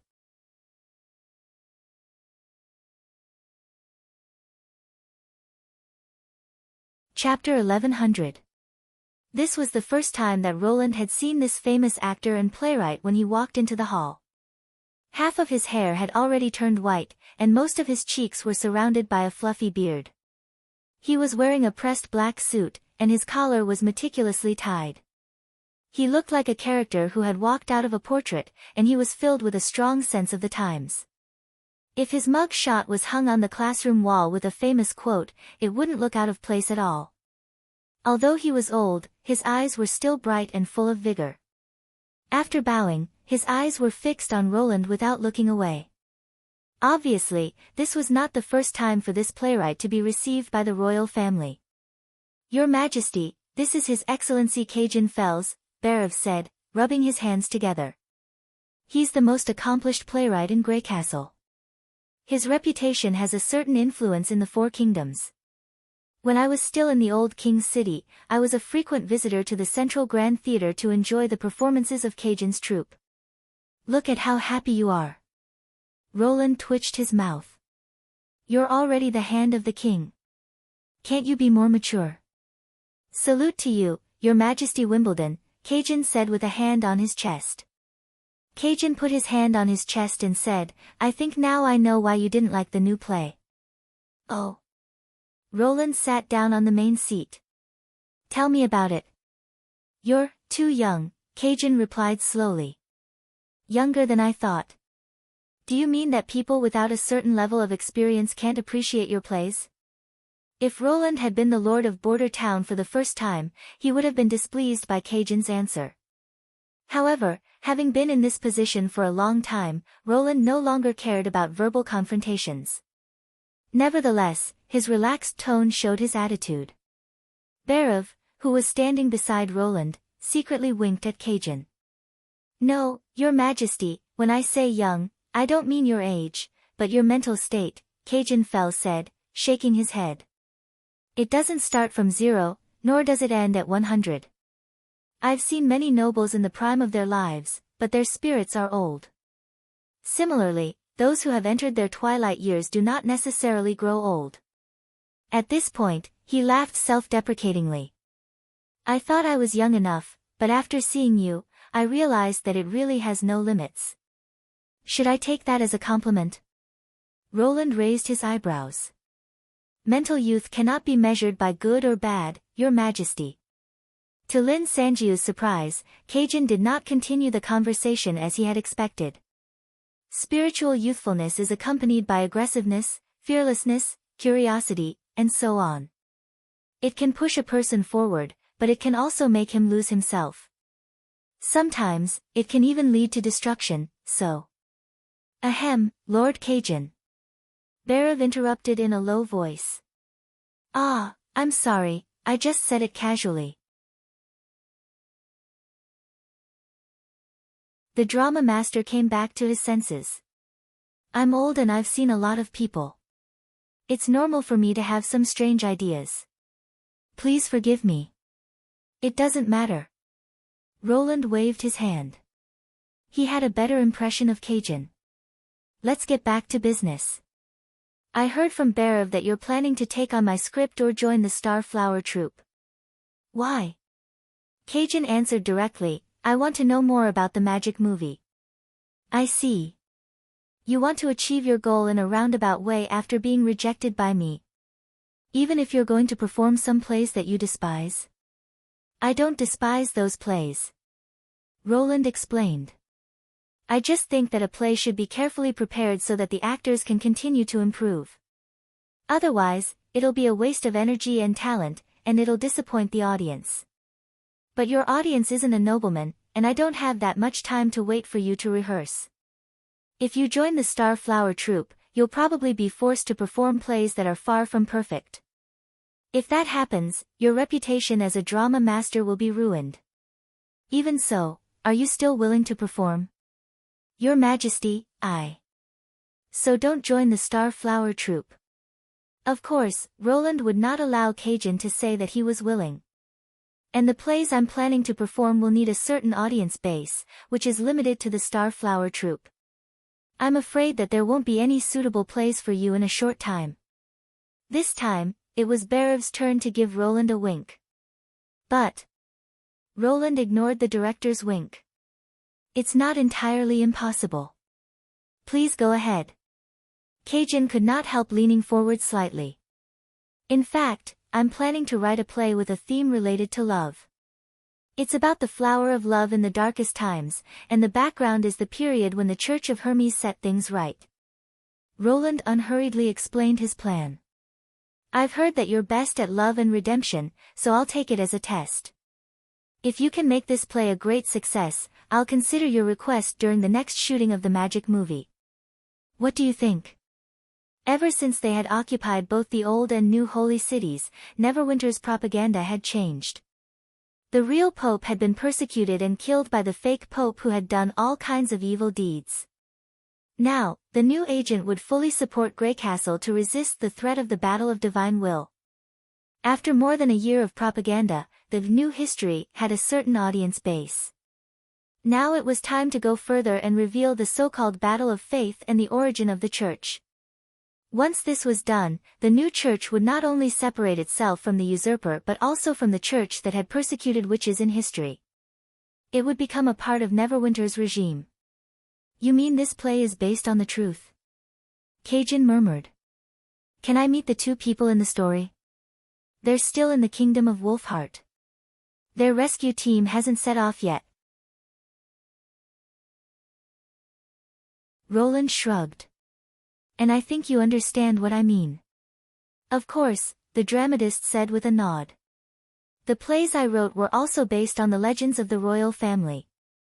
I tried my best to avoid using any real surnames or family histories.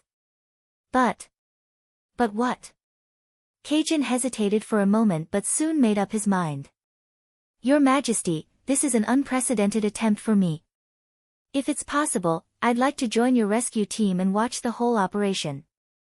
It'll be a great help to the rehearsal of the play. Even if you go to the kingdom of Wolfheart? Roland was slightly moved. I don't think I can imagine all the details, and I don't want to miss this opportunity, Cajun said frankly. Please don't worry. I'm in good health, and I'll be accompanied by my apprentices. I won't cause any trouble for your team.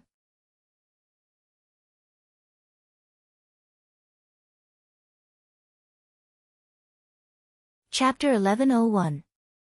After the dramatist left, Barev immediately came up to Roland and said anxiously and pitifully, Your Majesty, why didn't you agree to his request? It's synonymous with Greycastle's plays. Other troupes can't even dream of joining. I'm not saying that the Star Flower Troupe isn't good, but Ms. May is not as famous. If Cajun Fells joins, the Star Flower Troupe will be the best troupe in the kingdom. Even if he knows nothing about the magic movie, he'll be able to attract a large number of actors with his name alone. The troupe won't have to worry about manpower anymore. Roland rolled his eyes at him and said, Haven't you heard that the easier it is to get something, the less it will be cherished? Ah. The old butler could not help but be taken aback. Please forgive me for my ignorance. Which person or book said this? I said that, Roland said, pretending to be serious. It's human nature. Do you understand? He has been attracted by the magic movie and will stay in Neverwinter no matter what. In this case, a difficult test will naturally leave a deeper impression on him than a direct answer. He might even be grateful to me for giving him this opportunity. Otherwise, it will make him feel that everything is natural. This is the difference between the two. He paused for a moment and said, Besides, May is only a disciple in front of Cajun. How can the Star Flower Troupe be called Star Flower Troupe if it has a dramatist? It's not a big problem for him to participate in the shooting of the magic movie. If he's not in the troupe, he can give the younger members some pressure. You're right, Barev said hesitantly. But about going to the kingdom of Wolfheart? There's nothing to worry about, Roland interrupted him directly. It's his choice. I also want to see what kind of play Cajun can put on. By the way, you don't have time to worry about others. Have you finished the statistical work I asked you to do? If not, hurry up and do it. Yes, Your Majesty. I'll take my leave now. Bhairav hurriedly bowed and left the parlor. You're becoming more and more like a king, Your Majesty. Wimbledon. Nightingale appeared behind him and said with squinted eyes. Aha! You flatter me. Roland suddenly had a bad feeling in his heart. He hadn't heard her use honorifics in a long time. With our relationship, you don't have to use such a formal form of address, but why do I feel that it's not good to be too close? Nightingale crossed her arms and said, the easier it is to get something, the less one will cherish it. So this is your way of thinking. It seems that I have to be careful not to be too nice to you. Also, I have to remind Anna not to let a certain someone be too complacent. Roland felt cold sweat forming on his forehead. Well, anyway, humans are humans, and the phantom is the phantom. They're not the same thing. And I wasn't the one who said it first, but you agree, Nightingale snorted softly. The magic power in my chest tells me that you're at least 55% credible. Now her ability to tell lies is accurate to 1 decimal place. Roland rubbed his forehead. Wait, chest. He remembered Agatha said that although a witch's magic power would appear as a cyclone under observation, it was not a physical entity and would not really gather into a ball. Instead, it flowed in every corner of the body. Did you really use your ability just now? Roland questioned. Pfft, Nightingale laughed. It seems that you found out. But it was you who said it. If the other sisters heard it, would they also feel that they're being taken for granted? 5 bottles of chaos drinks, Roland said. 10 bottles, each with a different taste. Nightingale licked her lips. Too many will make others suspicious. Suspicious of what? I mean, it'll be unfair. Don't worry. As long as I want to hide something, no one will find it. 8 bottles. If it's too easy to get, it'll, No, nothing. I'll think about it. In the end, Roland signed the unfair clause, at the cost of 10 bottles of chaos drinks. Looking at Nightingale, who returned triumphantly with a small dried fish in her arms, Roland shook his head helplessly. In the evening, Bhairav came up with a list of all the visitors. Lady Scroll and I have compared the family records and transfer contracts. Based on the principle of the former taking precedence, we have determined the first batch of candidates to go to the fertile plains. There are more than 1,600 people. He reported over the phone. The relevant visit plan is also being worked out. If everything goes well, they'll be able to set off in 2 days. Very good. Roland was sincerely satisfied with the efficiency of the administrative office. He was indeed the minister he had trained. Implemented as soon as possible. Yes, Your Majesty. But Your Majesty, one of the workers is registered as a witch. A witch? Roland raised his eyebrows. Yes. The worker's name is Snaketooth from the Longsong area. He used to be a black street rat, and the witch is Miss Paper. Paper? It suddenly occurred to Roland that when Petrov sent her here, he did mention her identity, as well as the small dispute that happened to happen upon. Is this person her former companion? Should we ignore it? Bhairav asked, probably because Roland did not speak for a long time. After all, Miss Paper has nothing to do with her past life. Roland interrupted his thoughts. Of course not. She said goodbye to her life as a rat, not her former companion. Don't forget that the key to eliminating the rats is to transform them. No matter who they used to be, they shouldn't be treated differently. A former black street rat, now an expeditionary worker. Roland slightly raised the corner of his mouth. They had been separated for almost 2 years and probably did not even know what had happened to each other. Even so, his companion still wrote the other party's name on the handover contract. This feeling was really not bad. I'll inform paper, Roland said. Just carry out the rest as planned. As you wish, Your Majesty. In an open space southwest of Tower Station No. 1, the First Army was holding a simple funeral. Close to 300 pure white tombstones stood neatly in the middle of the lush grassland, appearing solemn and orderly. Although there was nothing buried under the tombstones, everyone stood solemnly as if their deceased comrades were standing in front of them. Here lie the brave warriors who sacrificed their lives to protect Tower Station No. 1. They did not retreat in the face of the ferocious and terrible enemies. Because they knew that Grey Castle was right behind them. They were His Majesty's sword and the high wall for the people of the kingdom. Their names will always be remembered by us. Their will be inherited by us. For His Majesty, for the kingdom of Grey Castle. Salute. Following Iron Axe's lead, everyone raised their right hands and gave a military salute as a farewell. Lightning quietly landed on a barracks. In the front row of the crowd, she saw a familiar figure. You're tuning into the Blissful Bookshelf YouTube channel. We're so grateful for your support, and don't forget to subscribe to join us on this incredible journey through captivating stories.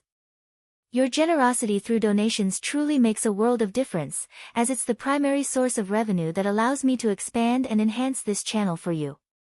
Thank you from the bottom of my heart for being a part of this adventure.